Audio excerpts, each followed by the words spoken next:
ठीक है, चलिए स्क्रीन शेयर कर देते हैं आपको।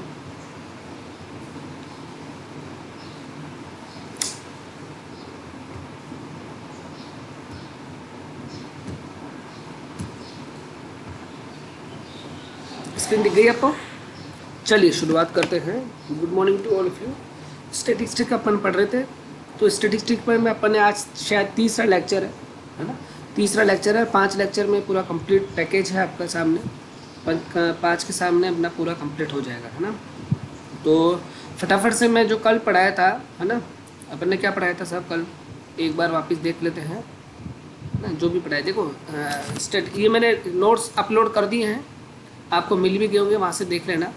स्टडीज़ की डेफिनेशंस पढ़ाई, फादर पढ़ाए, फिर मैंने पूरा पूरा आपको सीन बताया प्रैक्टिकली कि कैसे आप एमएससी में के अंदर गाइड के साथ आप क्या क्या करने वाले हैं। तो डेटा कलेक्शन के बारे में बताया मैंने, डेटा समराइजेशन के बारे में कल पढ़ाया था पूरा कि measures of central tendency, measures of dispersion क्या होता है।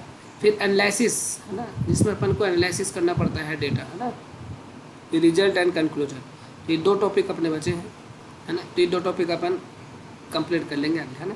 फिर स्कोप्स के बारे में बताया कि इसका स्कोप्स क्या होता है, सारा का सारा नहीं, सारा कंप्लीट कर चुके हैं अपन।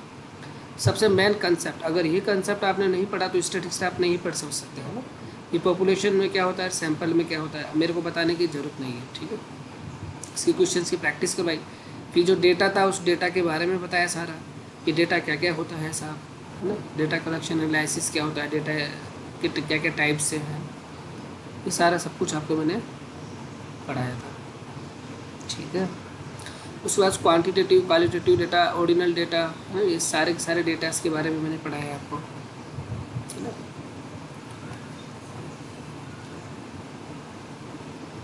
फिर उसके बाद अपने डेटा के कैसे कैसे अपन एनालिसिस करते हैं, डेटा के कैसे कैसे मेथड्स होते हैं, है ना। कलेक्शन आप कैसे कैसे करते हो, है ना। प्राइमरी डेटा और सेकेंडरी डेटा में क्या डिफरेंसेस होता है ना। कलेक्शन मेथड्स कैसे होते हैं। फिर सैम्पलिंग आप कैसे करोगे, सैंपल आप लोगे तो आप सैम्पलिंग कैसे करोगे, है ना। Sample random sampling, stratified sampling, sequential sampling, ये कैसे करोगे। फिर वेरिएबल, सबसे मेन टॉपिक आ गया था वेरिएबल, है ना, जिसको मैंने आपको पपीते के खेत का एग्जांपल से आपको बताया था, है ना। तो वेरिएबल सिर्फ और सिर्फ क्वान्टिटेटिव डेटा के लिए अपने को यूज करना है ना, डिफरेंट वैल्यूज़, है ना। जैसे मैंने पपीता का एग्जाम्पल दिया था सारा, पपीते के एग्जाम्पल में मैंने 100 पौधे लगाए थे। अब 100 पौधे, उसकी क्या है, मैंने चाहता था कि हर पौधे से मेरे को कितना प्रोडक्शन मिले। तो हो सकता है किसी से 60 मिल रहा था, किसी से 50 मिल रहा था, किसी से 40, किसी से 100। तो वो जो क्या है वो अलग अलग वैल्यूज़ होगी। तो वेरिएबल क्या है कि प्लांट का प्रोडक्शन, वेरिएबल का नाम हो गया प्लांट का प्रोडक्शन, और उसकी डिफरेंट वैल्यूज़ हो गई कि 40 भी हो सकती है, 50 भी हो सकती है, ये सब कुछ होता है। तो सेंट्रल टेंडेंसी अपन ने निकाली थी कि उनकी सेंट्रल वैल्यू निकाली थी जो पूरे के पूरे प्लांट के जो वो रिप्रेजेंट करे, खेत को रिप्रेजेंट करे, है ना। डिस्पर्जन अपन ने निकाली थी कि जो रियल वैल्यू है उससे जो भी वैल्यू से कितना डिफरेंस क्रिएट करती है, कितना डिफरेंस उसमें होता है। ये सारा सब कुछ अपन ने कल पढ़ा था। ये मैं अभी केवल शॉर्ट में बता रहा हूँ, इसका पूरा वीडियो मैंने आपके सामने अपलोड कर दिया है ना, लिंक का, तो आप आराम से देख सकते हैं उसके सामने। कि फिर उसके बाद मैंने बताया था सेंट्रल टेंडेंसी को जो मेजर्स होते हैं उसको कैसे कैसे मेजर्स आप कर सकते हो ना। मैथमेटिकल कर सकते हो, है ना। उसके बाद आप पोजिशनल कर सकते हो। तो मैथमेटिकल में मीन होता है और पोजिशनल में मीडियन एंड मोड होता है, ये आपको ध्यान रखना है। तो कुल मिलाकर मीन, मीडियन एंड मोड ये मेजर्स ऑफ सेंट्रल टेंडेंसी होते हैं। डिस्पर्जन को कैसे मेथड कर सकते हो, तो रेंज होता है, मीन डेविएशन होता है, स्टैंडर्ड डेविएशन होता है, और कोफिशिएंट ऑफ वेरिएंस होता है ना।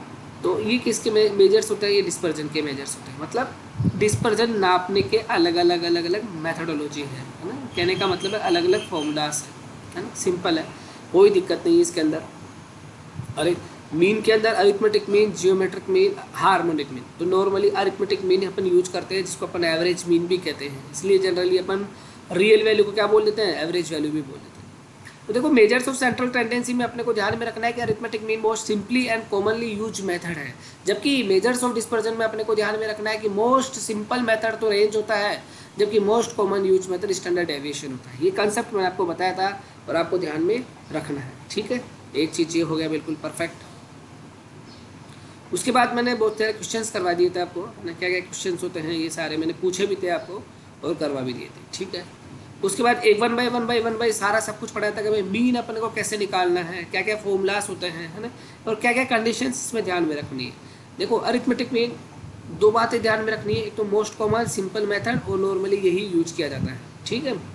जियोमेट्रिक मीन में एक फॉर्मूलास होता है और जियोमेट्रिक मीन में एक फॉर्म याद रखना है कि अगर एक भी वैल्यू जीरो हो जाए तो मीन हमेशा जीरो हो जाता है। तो कई बार पूछा जाता है कि कौन से मीन में एक वैल्यू जीरो करने पर वेरिएबल की पूरा का पूरा मीन जीरो हो जाता है, तो जियोमेट्रिक मीन। हार्मोनिक मीन कुछ भी नहीं होता, इसका उल्टा होता है अरिथमेटिक मीन का, रेसिप्रोकल ऑफ अरिथमेटिक। और दूसरी बात एवरेज स्पीड टाइम डिस्टेंस ध्यान रखने में इसको किया जाता है।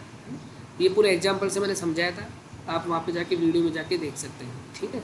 नॉर्मली अगर देखा जाए तो क्या रिलेशन होता है, तो अरिथमेटिक मीन का वैल्यू सबसे ज़्यादा होता है, जियोमेट्रिक मीन का सबसे ज़्यादा, उससे कम, फिर हार्मोनिक मीन का और भी कम, ठीक है। ये भी हो गया बात। मीडियन बताई थी माध्यिका। माध्यिका में दो बातें ध्यान में रखनी थी।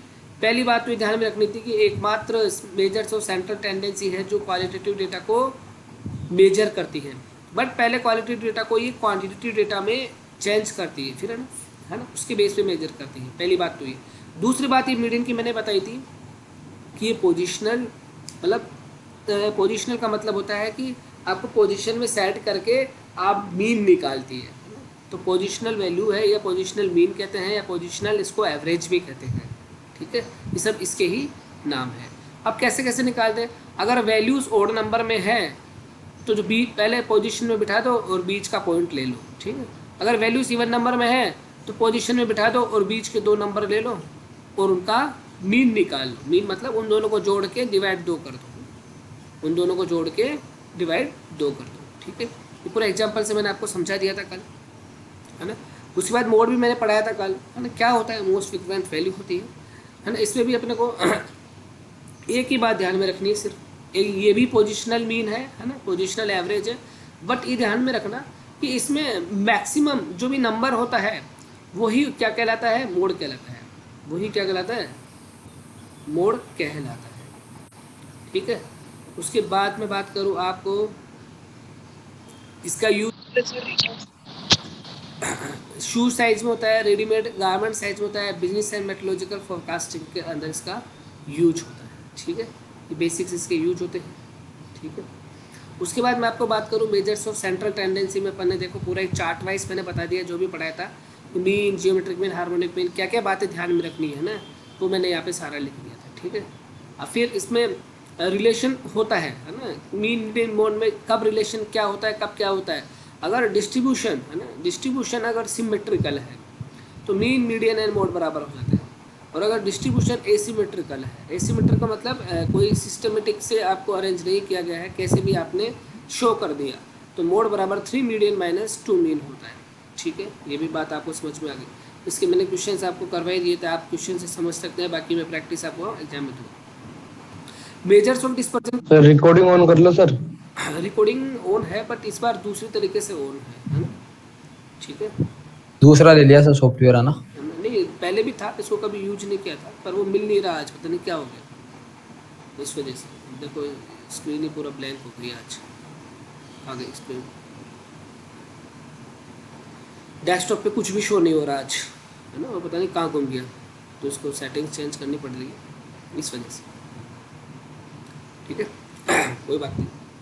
Measures of dispersion, absolute dispersion और रिलेटिव डिस्पर्जन, है ना, ये मैंने बता दिया था। एब्सोल्यूट मतलब एग्जैक्टली फॉर्मूलास के बेस पे आधारित होगा, है ना, ये सारे होते हैं।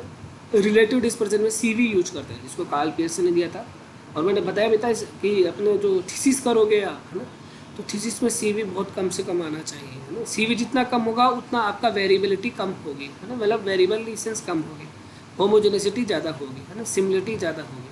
मैंने फॉर्मूलाज बताए थे सारे, ये सारे सब कुछ चीज़ कल मैंने समझाया था आपको, है ना। ये सारा सब कुछ वेरिएंस क्या होता है ना, स्टैंडर्ड डेविएशंस क्या होता है, ये सब कुछ आपको समझाया था।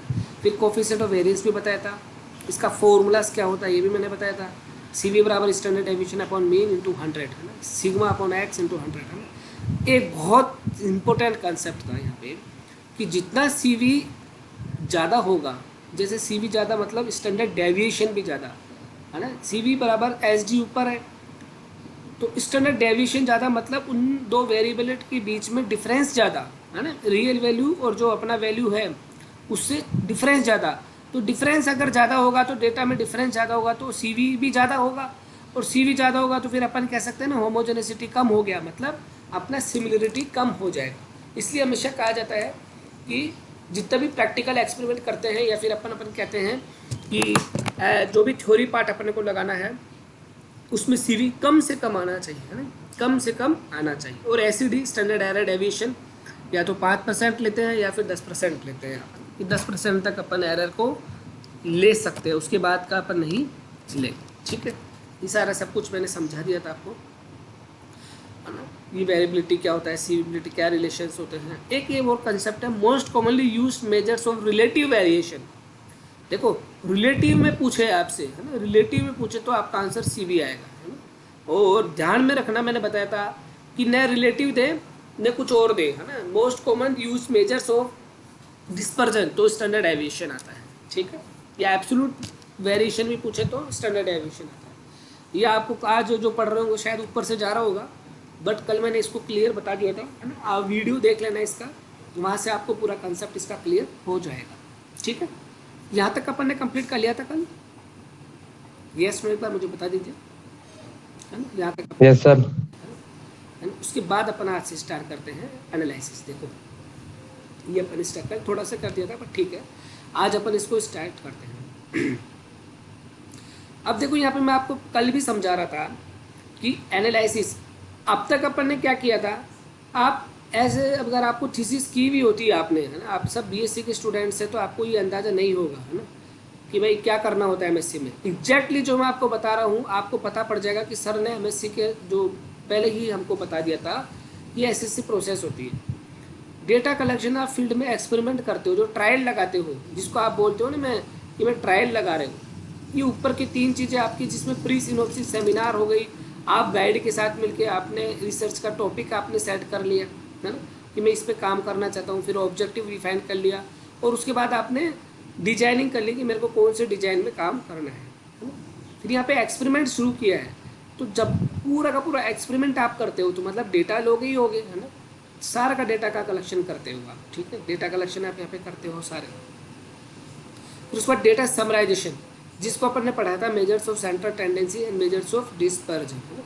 तो डेटा समराइजेशन, जिसको डेटा भी अपन कलेक्ट किया है उसको फॉर्मूलेस में डाल के देखते हैं, है ना, ये कितना सिमिलिटी है, कितना वेरिएंस है, कितना क्या है ना, ये सारे फॉर्मूलेस में डाल के अपन चेक करते हैं,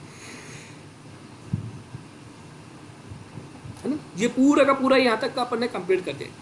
अब अपन कंप्लीट शुरू कर रहे हैं डेटा एनालिसिस। एनालिसिस का मतलब क्या होता है कि जो डेटा कलेक्शन था उसको अपने फॉर्मूले में डाल के उसकी रियल वैल्यू निकाली और उसका मेजर्स ऑफ डिस्पर्जन निकाला। अब उसका एनालिसिस करना पड़ेगा नहीं पड़ेगा कि भाई वो डेटा सही है या गलत है, या जिसको अपन बोलते हैं ऊंच नीच करना, या जिसको अपन बोलते हैं ना डेटा सेट करना, नॉर्मली भाषा में डेटा सेट करना। या आप बोलते हो, आपने सुना होगा आपके सीनियर से या आपके उससे कि सर कि मैं थीसिस तो कर लिया पर मेरा डेटा सेट नहीं हो रहा, डेटा सेट नहीं हो रहा, है ना।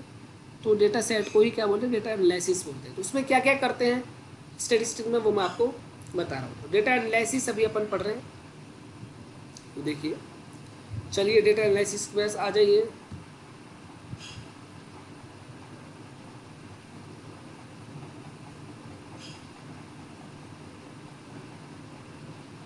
ठीक, ये यहाँ पे आ गया आपका एनालिसिस, ठीक है, ये एनालिसिस आ गया। अब देखो एनालिसिस में अपन यहाँ पे 2 वेरिएबल लेते हैं, है ना। 2 वेरिएबल का मतलब हो गया कि जो अपना डेटा आया है ना, जो अपन ने डेटा, जैसे अपन ने किया था कि भाई प्रोडक्शन का डेटा अपन ने लिया था, है ना, प्रोडक्शन का डेटा लिया था। अब उस प्रोडक्शन के डेटा को अपन क्या करते हैं कि जो डेटा कलेक्ट किया था, डेटा कलेक्ट एक तो प्रोडक्शन का किया होगा और दूसरा आपने इन्वायरमेंट का भी किया होगा। सपोज करो कि आपने रेन का किया, हो सकता है न्यूट्रिएंट का किया, हो सकता है आपने टेम्परेचर का किया, बहुत सारे साहब कुछ पैरामीटर्स आपको करने पड़ते हैं। तो यहाँ पर सिर्फ 2 वेरिएबल लेते हैं। 2 वेरिएबल का मतलब कि एक तो अपना प्रोडक्शन वाला वेरिएबल, है ना, और दूसरा वेरिएबल लेंगे कोई भी हो सकता है, आप रेनफॉल ले लो, ठीक है, टेम्परेचर ले लो, न्यूट्रिएंट ले लो, है ना, कुछ भी ले लो, है ना। 2 वेरिएबल ले लो। यहाँ पे कौन सा वेरिएबल ले रखा है उसके अकॉर्डिंग मैं एग्जांपल बताऊँ। अच्छा यहाँ पे तो नाम नहीं लिख रहा, ठीक है, कोई सा भी वेरिएबल ले लो, जैसे मान लिया अपन ने न्यूट्रेंट वाला वेरिएबल ले लिया कि भाई कि यूरिया के बढ़ाने से कुछ फ़र्क पड़ता है या नहीं पड़ता। तो एक वेरिएबल तो हो गया अपने पास यूरिया, है ना। अब यूरिया के अलग अलग 5 kilo, 10 kilo, 30 kilo, 20 kilo, 20 kilo, ये सब उसके वेरिएबल्स के टाइप है ना, मतलब उसकी वैल्यूज़ हो गई। और दूसरा वेरिएबल है अपने पास प्रोडक्शन, कि भाई पपीता का जो अपन ने पौधा लगाया था उसमें कितना प्रोडक्शन होगा। तो यूरिया 5 किलो डालते हैं तो प्रोडक्शन कितना बढ़ता है, यूरिया 10 किलो डालते हैं तो प्रोडक्शन कितना बढ़ता है ना। तो इसके बेस पे अपन रिलेशन देखते हैं, है ना, इसके बेस पे रिलेशन देखते हैं। तो जब रिलेशन देखते हैं उसको क्या बोलते हैं अपन, को रिलेशन। नाम ही है देखो, रिलेशन है। उसके आगे को मतलब कोई दो चीज़ है उसके बीच में आपस में अपन रिलेशन को देख रहे हैं ना, आपस में रिलेशन को देख रहे हैं, है ना। तो कार्ल पियर्सन साहब बहुत बहुत बड़े साइंटिस्ट थे, है ना, इन्होंने बहुत बड़े बड़े काम किए हैं, है ना। आपको पता था स्टैंडर्ड डेविएशन शब्द भी इसने दिया है, कोएफिशिएंट ऑफ वेरिएंस भी इसने ही दिया है, और कोरिलेशन शब्द भी इसने ही दिया है ना। और भी बाद में देखना इसके काम आएंगे, बहुत सारे काम आएंगे इसके। चलिए तो डेफिनेशन से शुरू करते हैं। इसके क्या है, कोरिलेशन इज ए मेजर्स। भाई मेजर्स का मतलब होता है कि मेजर्स को मापना, है ना, कोई वैल्यू को निकालना, है ना। तो कोरिलेशन इज ए मेजर्स, मतलब मापने की मेजर से किसकी रिलेशनशिप देखती है, किस किस की देखती है, टू वेरिएबल की। भाई कोई भी दो वेरिएबल है उसके बीच में जो भी क्या क्या रिलेशनशिप है उसका मेजर सी क्या कहलाता है, कोरिलेशन कहलाता है। सिंपल सा डेफिनेशन है, ठीक है। इसको डायग्रामेटिक शो करते हैं साहब। डायग्रामेटिक अगर शो करके समझा है इसको, तो एक वेरिएबल ये रहा, एक वेरिएबल ये रहा, ठीक है। वाई एक्सिस पे अपन ने प्रोडक्शन को मान लिया, और एक्स एक्सिस पे अपन ने, जिसको V2 बोल रहे हैं अपन ने, यूरिया को मान लिया। तो अपन ने देखा कि भाई जैसे जैसे यूरिया बढ़ाते हैं या जैसे जैसे न्यूट्रिएंट अपन बढ़ाते हैं तो प्रोडक्शन भी अपने यहाँ पे बढ़ता जाता है, प्रोडक्शन भी यहाँ पे बढ़ता जाता है। तो इस प्रकार के कोरिलेशन को क्या कहते हैं अपन, पॉजिटिव कोरिलेशन करते हैं, ठीक है। यहाँ पे एक वेरिएबल को बढ़ाते हैं तो दूसरा वेरिएबल भी क्या होता है, बढ़ता है ना। इसलिए यहाँ पे कोरिलेशन और वेरिएशन जिसका जो स्लोप होगा वो R से डिनोट होता है, और R को यहाँ पे बोलते हैं कोरिलेशन कोफिशिएंट। देखो हर चीज़ का कोफिशिएंट होता है, जब भी आप ग्राफ में शो करते हैं ना तो उसका स्लोप अपने आप में एक कोफिशिएंट होता है। कोई सा भी आप ग्राफ बनाना उसका स्लोप कोफिशिएंट होता है, उसका कोफिशिएंट। तो इसका कोफिशिएंट R से डिनोट करते हैं। अब पॉजिटिव है मतलब बढ़ रहा है तो R की वैल्यू क्या होगी, पॉजिटिव है, ठीक है। नो कोरिलेशन का मतलब ये होता है कि आप उस न्यूट्रिएंट को पर्टिकुलर या यूरिया को बढ़ाते हो तो उसकी बढ़ाने की तुलना में आपके प्रोडक्शन में कोई ज़्यादा फर्क नहीं होता है ना, मतलब नहीं के बराबर कोई इंप्रूवमेंट होता है। तो उस वैल्यू को क्या बोलते हैं अपन, नो कोरिलेशन। मतलब जैसे स्टार्टिंग में बढ़ाते जा रहे हैं, बढ़ाते जा रहे हैं, बढ़ाते, एक पॉइंट ऐसा आएगा कि जहाँ पर आप इनपुट बढ़ाने पर कोई ज़्यादा इफेक्ट नहीं पड़ेगा, तो वो वैल्यू क्या हो गई, नो कोरिलेशन, ठीक है। अगर उससे भी ज़्यादा आपने इनपुट बढ़ाया, मतलब यूरिया बढ़ाते हुए, तो अब क्या होगा, आपका रिवर्स सिस्टम हो जाता है भाई साहब। या फिर कई बार ऐसा भी होता है कि कोई इनपुट ऐसा डाल दिया जिससे प्रोडक्शन ही कम हो जाएगा, कि एक वेरिएबल को बढ़ाने पर दूसरा वेरिएबल कम हो जाए, तो वो नेगेटिव कोरिलेशन होता है, ठीक है। इसमें R की वैल्यू नेगेटिव होती है, और नेगेटिव कोरिलेशन के अंदर गोल टैप में तो R की वैल्यू 0 होती है, ठीक है। तो ये है कोरिलेशन में। और लास्ट में अपन देखें, है ना, परफेक्ट कोरिलेशन जिसमें R की वैल्यू +1 है। इसका मतलब सीधा ग्राफ बनता है, 5% इसको बढ़ाया तो 5% प्रोडक्शन बढ़ा, 5% 10% अगर यूरिया को बढ़ाया तो 10% ही प्रोडक्शन बढ़ा, है ना। तो इसको बोलते हैं perfect positive correlation. Perfect negative correlation जिसमें R की वैल्यू -1 होती है, ठीक है। -1 मतलब कि 5% अगर वेरिएबल को बढ़ाया तो यहाँ पे 5% प्रोडक्शन घट गया, 10% अगर वेरिएबल को बढ़ाया तो यहाँ पे 10% प्रोडक्शन घट गया, है ना, उल्टा चल रहा है ना, इसलिए यहाँ पे परफेक्ट नेगेटिव कोरिलेशन होता है, ठीक है। ये ध्यान में रखना है अपने को। कोफिशिएंट ऑफ कोरिलेशन पूछते यही है अपने से, प्री पीजी में 2 बार क्वेश्चन पूछ चुके हैं, BHU में भी 3 बार क्वेश्चन पूछ चुके हैं कि कोफिशिएंट ऑफ कोरिलेशन की क्या वैल्यू होती है, तो किससे डिनोट करते हैं, और इसका रेंज कितना होता है ना। जो आपको पता है इसका रेंज परफेक्ट नेगेटिव कोरिलेशन से परफेक्ट पॉजिटिव कोरिलेशन, मतलब -1 से +1 का होता है, ठीक है। तो ये पूरा का पूरा आपका क्या था, आपका कोरिलेशन था, ठीक है। -1 से perfect negative correlation, 0 no correlation, perfect correlation, ठीक है। ये आपका पूरा का पूरा वो था। तो कोरिलेशन समझ में आया तो मुझे बताओ, अपन रिग्रेशन पढ़ें।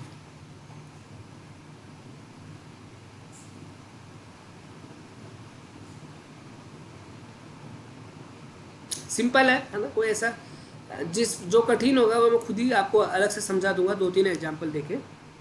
एक बार सर दोबारा बताना, ठीक है दोबारा बताना। तो कोरिलेशन का मतलब ही सिंपल है कि रिलेशन देखना है। रिलेशन किस किस के बीच में देखना है कि दो वेरिएबल देखना है। अब वेरिएबल क्या होते हैं सर, मैंने आपको पहले ही बता दिया है। वेरिएबल यहाँ पे स्टेटिस्टिक्स में आप कोई भी कैरेक्टरिस्टिक्स देख रहे हो है ना, उसको वेरिएबल नाम दिया जाता है। अपन ने पूरे शुरू से इकोनॉमिक्स को स्टेटिस्टिक्स को एक ही एग्जांपल से समझ रहे हैं कि एक खेत है, इसमें 100 पपीते के पौधे लगाए हैं और अपन चेक करना चाहते हैं कि अपना प्रोडक्शन कितना होगा। तो जो प्रोडक्शन है, जो आउटपुट है, जो यील्ड है, उसको कहते हैं वेरिएबल। उसको कहते हैं वेरिएबल कहते हैं। वेरिएबल मतलब वेरिएबल एक पर्टिकुलरली अपन प्रोडक्शन पे, आउटपुट पे, यील्ड पे अपन रिसर्च कर रहे हैं, अपन देख रहे हैं, तो वो अपना वेरिएबल हो गया। अब हर प्लांट का क्या सेम प्रोडक्शन होगा क्या? भाई 1 बीघा के अंदर पपीता लगाया, 100 पौधे लगे माना, सपोज करो, वैसे तो ज़्यादा लगते हैं बट मान लो 100 पौधे लगे, तो 100 के 100 पौधे सेम प्रोडक्शन देंगे? बोले नहीं, कोई 60 किलो दे सकता है, कोई 50 किलो दे सकता है, कोई 40 किलो दे सकता है, कोई 30, कोई 100 भी दे सकता है, कोई 120 भी दे सकता है ना। ये अलग अलग क्या हो गए, ये अलग अलग इसकी वैल्यूज हो गए। तो वेरिएबल क्या है यहाँ पे? प्रोडक्शन है। और वैल्यूज क्या हो गई इसकी? ये जो अलग अलग है 30, 40, 50, 60, इसकी वैल्यूज होती है, ठीक है। तो एक वेरिएबल तो यहाँ पे था प्रोडक्शन। अब दूसरा वेरिएबल अपन लेते हैं कि भाई अपन ने चेक किया कि फर्टिलाइजर से चेक करते हैं अपन, है ना। दूसरा वेरिएबल फर्टिलाइजर, जैसे यूरिया की अपन ने एग्जांपल ले लिया था। अब एक वेरिएबल फर्टिलाइजर है, एक वेरिएबल प्रोडक्शन है। अब प्रोडक्शन की भी अलग अलग वैल्यूज हो सकते हैं, 30, 40, 50, 60, 70, है ना, अलग अलग वैल्यूज हो सकते हैं। और दूसरा जो वेरिएबल है यूरिया या फर्टिलाइजर, उसके भी वैल्यूज अलग अलग हो सकते हैं। 5 kilo urea, 10 kilo urea, 15 kilo urea, 20 kilo urea, है ना, अलग अलग हो सकता है। तो इन दोनों वेरिएबल का क्या देख रहे हैं? रिलेशन देख रहे हैं कि एक वेरिएबल को बढ़ाने पर दूसरे वेरिएबल पे कुछ इफेक्ट आता है क्या, है ना, उसकी रिलेशनशिप में देख रहे हैं। तो वही क्या कहलाता है? आपका कोरिलेशन कहलाता है, ठीक। तो correlation measures of relationship between two variables, simple सी मेथड है, ठीक है। अगर यहाँ पे एक वेरिएबल को बढ़ाया, मतलब आपने यूरिया को बढ़ाया और उसके मुकाबले प्रोडक्शन भी बढ़ रहा है, मतलब दूसरा वेरिएबल भी बढ़ता है, तो इसको बोलते हैं अपन पॉजिटिव कोरिलेशन। अगर एक को बढ़ाया पर दूसरा घटता है तो इसको नेगेटिव कोरिलेशन। नो कोरिलेशन का मतलब होता है कि आप कितने बढ़ाए जाओ साहब, हम तो नकटे हैं, हाँ, आप चाहे कितने करो, कितने बोलो हमको, हम तो नहीं पढ़ेंगे तो नहीं पढ़ेंगे, है ना। तो इस तरीके का क्या बोलते हैं? नो कोरिलेशन कहते हैं, है ना। सिंपल सी बात है, इस तरह क्या बोलते हैं? नो कोरिलेशन, ठीक है। जैसे अभी मैं एग्जाम्पल बोल रहा हूँ कि भाई 11 कोई एग्जाम्पल मानो, है ना, 11 का ही एग्जाम की डेट मानो आप, और उसके अकॉर्डिंग ही तैयार करो, है ना। तो जैसे जैसे आपके दिन बढ़ते जाएंगे वैसे वैसे आप क्या तैयारी बढ़ाते जाओगे, तैयारी बढ़ाते जाओगे, तैयारी बढ़ाते जाओगे। कई ठूठ ऐसे होते हैं, है ना, जिनको कितने बोले 11 का एग्जाम है, उनका कोई फर्क नहीं पड़ता है ना, है ना, कि भाई हम तुम्हारे हिसाब से ही पढ़ाएंगे, कोई दिक्कत नहीं है। तो वो नो कोरिलेशन, उसका मतलब मेरे और उसके बीच में कोई रिलेशन नहीं। तीसरा रिलेशन ऐसे जो ठान के बैठे हैं कि 11 को एग्जाम होगा ही नहीं, 11 को एग्जाम होगा ही नहीं साहब, है ना, तो वो क्या अपनी स्पीड और कम कर दी, जैसे जैसे दिन बढ़ रहे हैं अपने स्पीड को कम करते जा रहे हैं, है ना, नेगेटिव कोरिलेशन, ठीक। मतलब मेरा और उनके बीच में रिलेशन कैसा हो गया? ये नेगेटिव कोरिलेशन हो गया। मैं बोल रहा हूँ भाई पढ़ो, वो बोल रहे नहीं साहब बाद में एग्जाम है? तो इस तरीके से नेगेटिव कोरिलेशन, है ना। तो दो चीज़ों के बीच में रिलेशन देखते हैं, तो क्या रिलेशन है ना, पॉजिटिव कोरिलेशन, नेगेटिव कोरिलेशन और नो कोरिलेशन, ठीक। इस तरीके से आपको समझ में आ गया हो,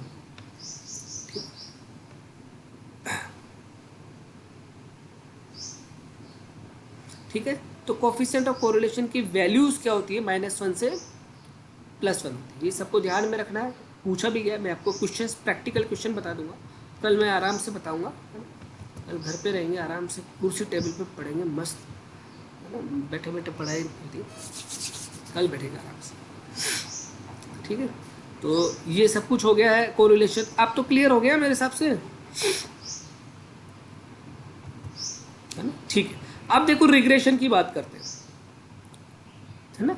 एनालिसिस कर रहे हैं, एनालिसिस में एक तो कोरिलेशन कर रहे हैं, कोरिलेशन में आप वेरिएबल, अब यहाँ पे देखो, अब ऐसा नहीं है कि आप 2 वेरिएबल ले रहे हैं तो केवल 2 ही वेरिएबल को देखते हो, नहीं, आप प्रोडक्शन को फिक्स कर दिए एक वेरिएबल को, और दूसरा वेरिएबल चेंज करते रहते हो आप, है ना, और उसके बीच में कोरिलेशन देखते रहते हो बार बार बार बार।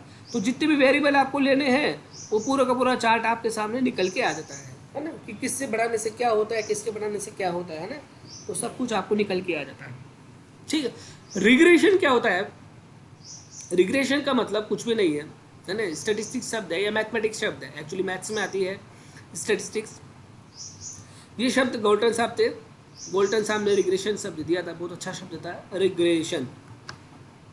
देखो यहाँ पर क्या था कोरिलेशन में, दो वेरिएबल के बीच में, और दोनों ही वेरिएबल अपने को पता थे। ठीक है, वेरिएबल मतलब 5 किलो यूरिया भी पता था, मतलब यूरिया कितनी वैल्यू है 5 किलो, उसके अगेंस्ट प्रोडक्शन कितना था अपने को पता था कि भैया 10 क्विंटल प्रोडक्शन है, मतलब दोनों ही वेरिएबल अपने को पता थे जब ही अपन क्या कर रहे थे, कोरिलेशन स्टडी कर रहे थे। ठीक है। उसके बाद रिग्रेशन की मैं बात करूँ, रिग्रेशन की मैं बात करूँ, इसमें क्या होता है कि एक वेरिएबल तो अपने को पता है, उस वेरिएबल के अकॉर्डिंग अपन दूसरा वेरिएबल निकालने की कोशिश करते हैं, दूसरा वेरिएबल निकालने की कोशिश करते हैं।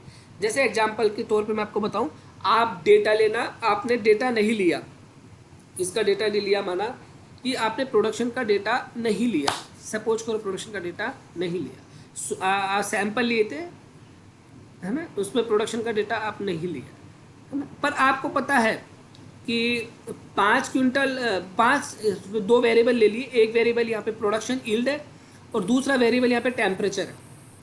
क्या है? टेम्परेचर है। ठीक है।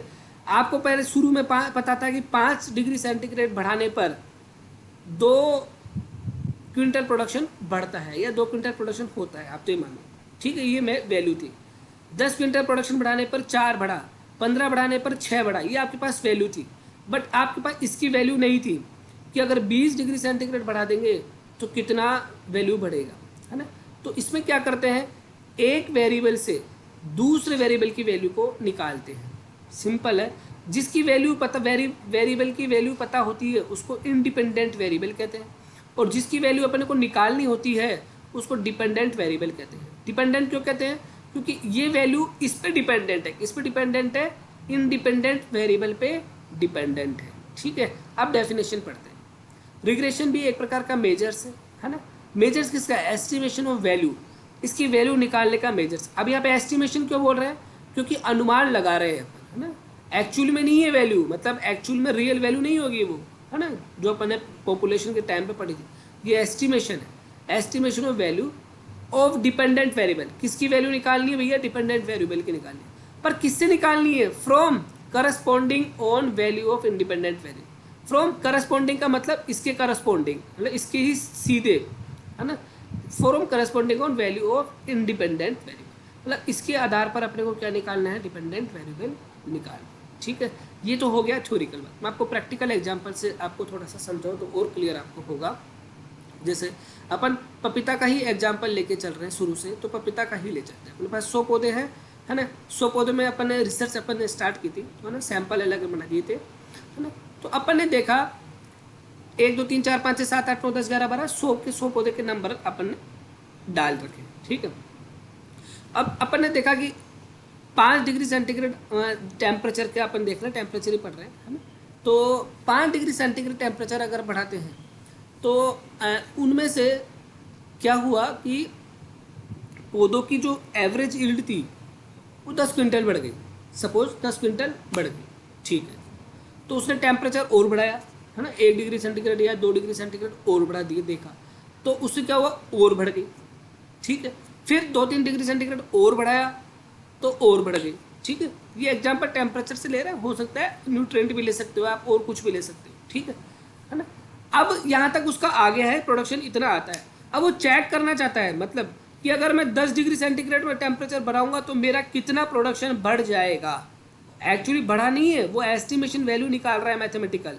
तो यहाँ पर क्या होता है? इंडिपेंडेंट वेरिएबल से डिपेंडेंट वेरिएबल की मैथमेटिकल वैल्यू निकालना ही क्या कहलाता है? रिग्रेशन कहलाता है। क्या कहलाता है? रिग्रेशन कहलाता है। तो रिग्रेशन कुछ भी नहीं है, मेजर्स है ये भी, है ना। क्या करने के लिए? एस्टिमेशन करने के लिए value of dependent variable from corresponding value of independent variable, है ना। मैथमेटिक फॉर्मूला लगाओ, आपने नॉर्मली सुना होगा, जैसे कि a बराबर 4, है ना, और b बराबर a बराबर 4 और b बराबर 2, तो c बराबर कितना होगा बताओ। और फॉर्मूला दे दिया, c बराबर होता है a प्लस बी, तो क्या होगा, ए बराबर 4, बी बराबर 2, तो सी बराबर कितना होगा, और सी का फॉर्मूला दे दिया ए प्लस बी, तो क्या होगा बताओ, 6। सर तो फॉर्मूला 6 बताओ यहाँ एक पे बार। कैसे निकली भाई, फॉर्मूला ए सी बराबर ए प्लस बी, सी बराबर ए प्लस बी भाई, ए बराबर 4, बी बराबर 2, तो आपको बोला कि सी बताओ, और सी का फॉर्मूला दे दिया सी बराबर ए।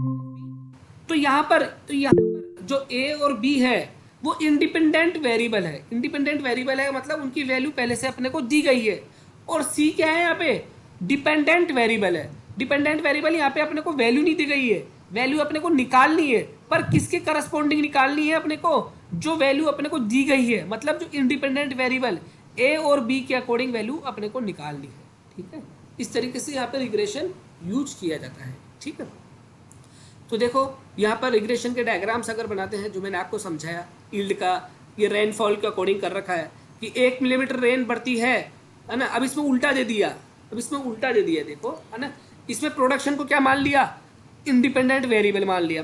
अब इसके अकॉर्डिंग क्या कर रहा है, रेनफेल का डेटा निकालने की कोशिश कर रहा है कि कितना बरसात चाहिए इतनी प्रोडक्शन करने के लिए, है ना, कई बार होता है ना, कितना बरसात चाहिए इतनी प्रोडक्शन करने के लिए, उल्टा निकाल रहे इसमें, है ना। यहाँ पे वेरिएबल 1 है, यहाँ पे वेरिएबल 2 है, वेरिएबल 1 यील्ड है और वेरिएबल 2 यहाँ पे रेनफॉल है। 1 क्विंटल प्रोडक्शन आया था 1 मिलीमीटर रेन हुई थी जब, 2 क्विंटल प्रोडक्शन आया जब 2 मिलीमीटर रेन हुई, 3 क्विंटल प्रोडक्शन आया जब 3 मिलीमीटर रेन हुई, और 5 क्विंटल प्रोडक्शन आया जब 4 मिलीमीटर रेन हुई। अब ये चाहता है कि मेरा 6 क्विंटल प्रोडक्शन आए, 6 क्विंटल प्रोडक्शन आए, तो मेरी रेन कितनी होगी, मेरे को कितनी बरसात या कितना पानी चाहिएगा। तो ये क्या हो गया, इंडिपेंडेंट वेरिएबल। इसके करस्पॉन्डिंग अपन यहाँ पे क्या निकाल रहे हैं, रेनफॉल की वैल्यू निकाल रहे हैं, जिसको अपन ने डिपेंडेंट वेरिएबल कहा, है ना। इस तरीके से आप रिग्रेशन के थ्रू क्या बोलते हो, डिपेंडेंट वेरिएबल की वैल्यू निकालते हो फ्रॉम किससे, करस्पॉन्डिंग इंडिपेंडेंट वेरिएबल। जिस प्रकार से कोरिलेशन ऑफ कोफिशिएंट का भी था, मतलब कोफिशिएंट ऑफ कोरिलेशन का भी था, उसी प्रकार से रिग्रेशन का भी कोफिशिएंट होता है ना। तो रिग्रेशन के कोफिशिएंट को अपन डिनोट करते हैं बी से, किससे करते हैं, बी से, ध्यान से रखना, ये रहा बी, ये रहा बी, ठीक है, और इसको करते थे अपन आर से, है ना। तो इसकी रेंज कितनी होती है, -इनफाइनाइट टू +इनफाइनाइट, ठीक है, -इनफाइनाइट टू और +इनफाइनाइट। और प्री पीजी 2013 के अंदर यही क्वेश्चन पूछा गया था कि बताइए कोफिशिएंट ऑफ रिग्रेशन की रेंज कितनी होती है, -इनफाइनाइट टू +इनफाइनाइट, इतना ही ध्यान में रखना है आपको, है ना। अब ये अलग अलग है, एक बार x ऑन y, एक y ऑन x, मतलब इसको x को डिपेंडेंट मान लिया, y को इंडिपेंडेंट मान लिया, यहाँ पे y को डिपेंडेंट मान लिया और x को इंडिपेंडेंट मान लिया। तो फॉर्मूला कैसे होगा, बी एक्स वाई और बी वाई एक्स, और B X Y B Y X दोनों क्या है, कोफिशिएंट ऑफ रिग्रेशन, जो अपन ने बताया था ना, -इनफाइनाइट टू +इनफाइनाइट, ये दोनों के दोनों क्या है, कोफिशिएंट ऑफ रिग्रेशन है। अब लाइन ऑफ रिग्रेशन क्या हो बोलते हैं, कई बार क्वेश्चन पूछा जाता है कि ओरिजिनल या फिर लाइन ऑफ रिग्रेशन किसे कहते हैं, तो फॉर्मूला होता है y बराबर a प्लस वी, मैथमेटिक्स से थोड़ा सा, इस वजह से आपको थोड़ा सा ऐसा लग रहा हो कि ये फॉर्मूला अगर फॉलो करता है ना, तो वो लाइन ऑफ रिग्रेशन कहलाता है। ठीक है, एक और यहाँ पे रिलेशन निकलता है, आपको कई बार पूछ सकता है कि what is the relation between correlation of coefficient and correlation of regression, इन दोनों के बीच में भी कोरिलेशन होता है क्या, तो ये मैथमेटिकली फॉर्मूला है, प्रूव नहीं करना है यहाँ पे, है ना। यहाँ पे आप इति सिद्धम की जगह आप बताओगे सर इति सिद्धम करके बताओ, इति सिद्धम करने की जरूरत तो नहीं है यहाँ पे, क्योंकि इति सिद्धम करने के लिए आप मैथ्स में होना चाहिए थे आपको, या स्टेटिस्टिक्स से आपको MSc करनी चाहिए थी, या JRF करना चाहिए था, जब इति सिद्धम की जरूरत पड़ती है आपको। ठीक है, यहाँ पे बस सीधे ध्यान में रखना कि R की value square root of B Y X मतलब regression coefficient of y on x, regression coefficient of x on y, इन दोनों का जो मल्टीपल का रूट स्क्वायर होता है वही इसका क्या होता है, relation of between correlation and regression coefficient के बीच में होता है। ठीक है, क्लियर ये वाला, येट्स वाला अपन उसमें पढ़ेंगे, जब बाद में बताऊंगा। देखो यहाँ पे टू वे रिलेशन, इसका कोरिलेशन, टू वे मतलब दो वेरिएबल के बीच में रिलेशन करता है। यहाँ पे मैथमेटिकल एस्टिमेशन है ना, मैथमेटिकल एस्टिमेशन करते हैं मतलब मैथ से ही निकालते हैं, फॉर्मूले से ही निकालते हैं ना, कि ये है तो क्या होगा, है ना, बेसिक चीज़ें हैं। तो यहाँ पे कोरिलेशन और रिग्रेशन कंप्लीट होता है, तो मुझे बताओ ये क्लियर हुआ या नहीं हुआ? कोरिलेशन रिग्रेशन ये क्लियर हुआ नहीं हुआ? है ना, सिंपल चीज़ है, कोई दिक्कत नहीं है। आपको मैं बताऊँ, कुछ भी ध्यान में नहीं रखना है, सिर्फ कोरिलेशन का कोफिशिएंट ध्यान में रखना है और रिग्रेशन का कोफिशिएंट ध्यान में रखना है। बाकी पीजी या बीएचयू में इसके अलावा कभी भी नहीं आ सकता, कभी भी नहीं। मैं डेफिनेशन की नहीं पूछता हूँ, बस कि कोरिलेशन और कोफिशिएंट को किससे डिनोट करते हैं साहब? आर से डिनोट करते हैं। इसकी वैल्यू कितनी होती है? इसकी वैल्यू -1 से +1 की होती है, जबकि रिग्रेशन की वैल्यू कितनी होती है? -∞ टू +∞। रिग्रेशन में एक अपने आप में एक एग्रेशन आता है, और जब भी एग्रेशन आता है तो आप ये समझना अनंत ऊर्जा होती है, अनंत ऊर्जा होती है ना। कभी भी कंफ्यूज हो जाओ तो मैंने तो ऐसे ही याद कर रखा है, रिग्रेशन मतलब एग्रेशन, और एग्रेशन में आता है तो मतलब अनंत ऊर्जा होती है, ऊर्जा उत्पन्न होती है और ऊर्जा अनंत होती है ना। इससे क्या है कि कभी कभी आपको कन्फ्यूजन हो जाए तो यहाँ से आप बाहर निकल सकते हैं कि भाई +1 था या -1 था या इनफाइनाइट था, ठीक है। तो इस तरीके से आपका रिग्रेशन भी कंप्लीट होता है और कोफिशिएंट भी कंप्लीट होता है। अब यहाँ पे डिस्ट्रीब्यूशंस ऑफ वैल्यूज है ना। डिस्ट्रीब्यूशंस यहाँ पे क्या होता है, जो भी आपकी वेरिएबल्स की वैल्यूज है उसको कैसे डिस्ट्रीब्यूट करते हैं ना, ग्राफिकली डिस्ट्रीब्यूट्स करते हैं या फिर टेबुलेशन में डिस्ट्रीब्यूट्स करते हैं, ठीक है, या फिर आप चार्ट वाइज डिस्ट्रीब्यूट्स करते हैं ना, टेबल बना के, है ना। ये सारे आपने पढ़ा होगा, थ्योरी के अंदर पढ़ा होगा, थ्योरी में यही पढ़ाया जाता है एक्चुअली, जो आप पढ़ते हैं ना स्टेट की थ्योरी में। बट ये कॉम्पिटिटिव एग्जाम के तौर पर अपन पढ़ते हैं तो इसका कोई भी सिग्निफिकेंस नहीं है ना। इसके मेन कैरेक्टरिस्टिक्स सारे मैं आपको कवर करवाऊंगा, बट इसके फॉर्मूलाज कैसे डिराइवेटिव्स होते हैं, है ना, क्या क्या इसमें न्यूमेरिकल्स बनते हैं, क्योंकि अपने न्यूमेरिकल्स तो पूछे जाते ही नहीं, ये तो उसमें पूछे जाएंगे कि जो ARS की तैयारी करेगा स्टेटिस्टिक्स सब्जेक्ट से, है ना, तो बात की बात है, ठीक है। तो यहाँ पे देखो डिस्ट्रीब्यूशंस यहाँ पे 2 प्रकार के होते हैं, एक होता है फ्रीक्वेंसी डिस्ट्रीब्यूशन, एक होता है प्रोबेबिलिटी डिस्ट्रीब्यूशन, है ना। फ्रीक्वेंसी डिस्ट्रीब्यूशन क्या होता है, जो आप अभी अपन बात कर रहे हैं ना रियल ऑब्जर्वेशन पे, मतलब आप खुद निकालते हो, ऑब्जर्वेशन करते हो और डेटा कलेक्ट करते हो और उससे आप सब करते हो, उसको बोलते हैं अपन फ्रीक्वेंटली डिस्ट्रीब्यूशन। एक होता है प्रोबेबिलिटी डिस्ट्रीब्यूशन। प्रोबेबिलिटी डिस्ट्रीब्यूशन में मतलब आप डायरेक्ट ऑब्जर्वेशन नहीं करते हैं, आप मैथमेटिकल लगा के या मैथ्स लगा के आप उसका वैल्यूज निकालते हो, इसको अपन बोलते हैं प्रोबेबिलिटी डिस्ट्रीब्यूशन, है ना। अब देखो प्रोबेबिलिटी डिस्ट्रीब्यूशन के टाइप्स ही हैं, इसके टाइप से प्रोबेबिलिटी डिस्ट्रीब्यूशन के टाइप है। अब प्रोबेबिलिटी डिस्ट्रीब्यूशन में भी क्या होता है, 2 प्रकार के होते हैं, एक होता है डिस्क्रीट, एक होता है कंटिन्यूस वैल्यू। तो डिस्क्रीट में भी 2 प्रकार के होते हैं, बायनोमियल डिस्ट्रीब्यूशन या पॉइजनस डिस्ट्रीब्यूशन, ठीक है। और कंटिन्यूस जो प्रोबेबिलिटी डिस्ट्रीब्यूशंस होते हैं वो एक्सपोनेंशियल डिस्ट्रीब्यूशन या नॉर्मल डिस्ट्रीब्यूशन, ठीक है, normal distribution, exponential distribution, poisonous distribution और बायनोमियल डिस्ट्रीब्यूशन, ठीक है। इसमें डिस्क्रीट वैल्यू यूज करते हैं। डिस्क्रीट वैल्यू का मतलब होता है, जिससे मैंने आपको बताया था मैथमेटिकल वैल्यू, कि पूरी की पूरी वैल्यू होगी या तो 1 2 3 4 5 6 7 8, है ना। मतलब 1 2 बोल रहे हैं तो 1.5 नहीं होगा, मतलब 1 से 2 के बीच में वैल्यू नहीं आएगी इसके अंदर, है ना, पूरी की पूरी वैल्यू होती है। इसके अंदर कंटिन्यूस वैल्यू मतलब 1 2 बोल दिया तो 1.1 से लेकर 1.9 तक के बीच की वैल्यू भी यहाँ पे कवर होती है ना। ये बेसिक डिफरेंस होता है। तो इसमें क्या पूछता है वो अपने से, आपको क्वेश्चन अभी नहीं है पर मैं आपको क्वेश्चन बताऊंगा, है ना। पूछता क्या है, वो ये पूछता है कि कौन से डिस्ट्रीब्यूशन में कंटिन्यूस वैल्यू यूज की जाती है ना। और आपको 2 ऑप्शन ये दे देगा और एक ऑप्शन नॉर्मल डिस्ट्रीब्यूशन दे देगा और चौथा ऑप्शन ऑल दी अबव दे देगा। तो आपको ध्यान में रखना है नॉर्मल डिस्ट्रीब्यूशन में कंटिन्यूस वैल्यू यूज की जाती है। आपको ये पूछ सकता है कि कौन से डिस्ट्रीब्यूशन में डिस्क्रीट वैल्यू या डिसकंटिन्यूस वैल्यू यूज की जाती है। 2 ऑप्शन ये दे देगा और एक ऑप्शन इनमें से कोई सा भी दे देगा और ऑल दी अबाउट चिका देगा, ठीक है। इस तरीके से क्वेश्चन यहाँ पे बनते हैं, तो मैं आपको दिखाऊंगा, आपको प्रैक्टिस करवाऊंगा, ठीक। तो अभी अपन क्या पढ़ रहे हैं इसके अंदर, अभी अपन नॉर्मल डिस्ट्रीब्यूशन की बात कर रहे हैं, मतलब सारा का सारा कोई दिक्कत नहीं है, नॉर्मल है ना, एरिया के बेस्ड पे डिस्ट्रीब्यूशन है ना, उस पर अपन नॉर्मल डिस्ट्रीब्यूशन पढ़ रहे हैं, ठीक है। तो यहाँ पे देखो नॉर्मल डिस्ट्रीब्यूशन होता है ना।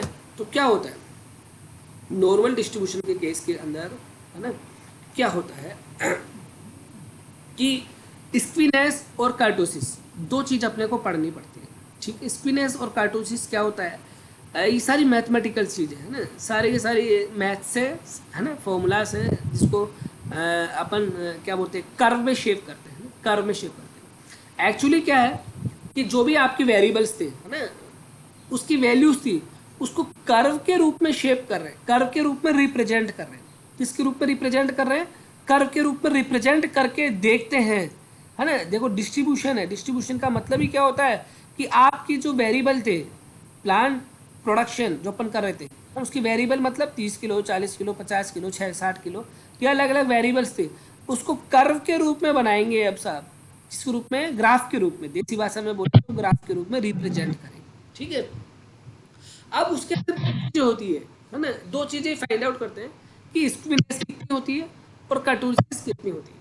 तो देखो स्पिनेस में बात करूं तो इसको बीटा से डिनोट करते हैं, ठीक है, इसको बीटा से डिनोट करते हैं, और कर्टोसिस को गामा से डिनोट करते हैं। किससे डिनोट करते हैं सर? गामा से डिनोट करते हैं। अब यहाँ पे देखो स्पिनेस मतलब क्या होता है? Lake of symmetry. हाँ, स्पिनेस क्या होती है वही मैं बता रहा हूँ। स्पिनेस आप मैथमेटिकल इसका मत जाइए, स्पिनेस का मतलब आप इससे निकालिए, लिख रखा है एक शब्द में, लैक ऑफ सिमेट्री। सिमेट्री का मतलब आप समझ को पता ही हो, जामिति जिसको बोलते हैं ना, जामी सिमेट्री का मतलब होता है जामिति बनाते हो आप, है ना। अब यहाँ पे लेक ऑफ का मतलब होता है यहाँ पे कमी, कमी। लेक ऑफ मतलब सिमेट्री का मतलब कमी, मतलब जो सिमेट्री है यहाँ पे, सिमेट्री अगर नहीं मिली देखने को कर्व के अंदर, है ना, अगर कर्व के अंदर किसी भी प्रकार की सिमेट्री अपने को देखने को नहीं मिलती है, तो वही क्या कहलाती है? वही क्या कहलाती है? अपनी स्पिनेस कहलाती है। अगर मैं ग्राफ बनाऊं, जैसे आपने ग्राफ देखा होगा, जैसे मैं आपको मैं बताऊं कि नॉर्मल कर्व, एक सेकेंड,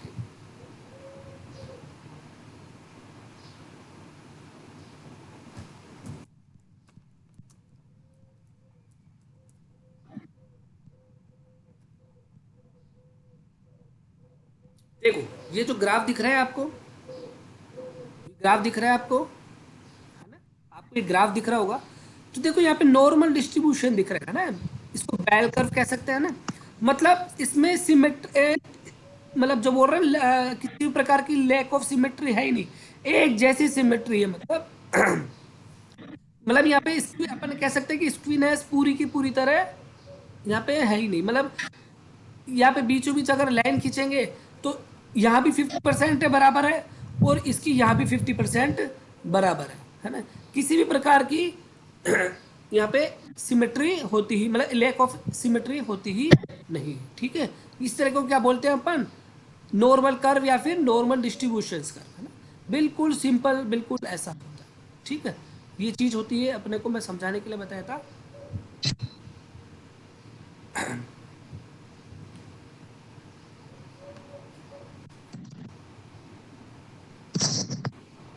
ठीक है, अब अपने उसमें भी दिख जाएगा।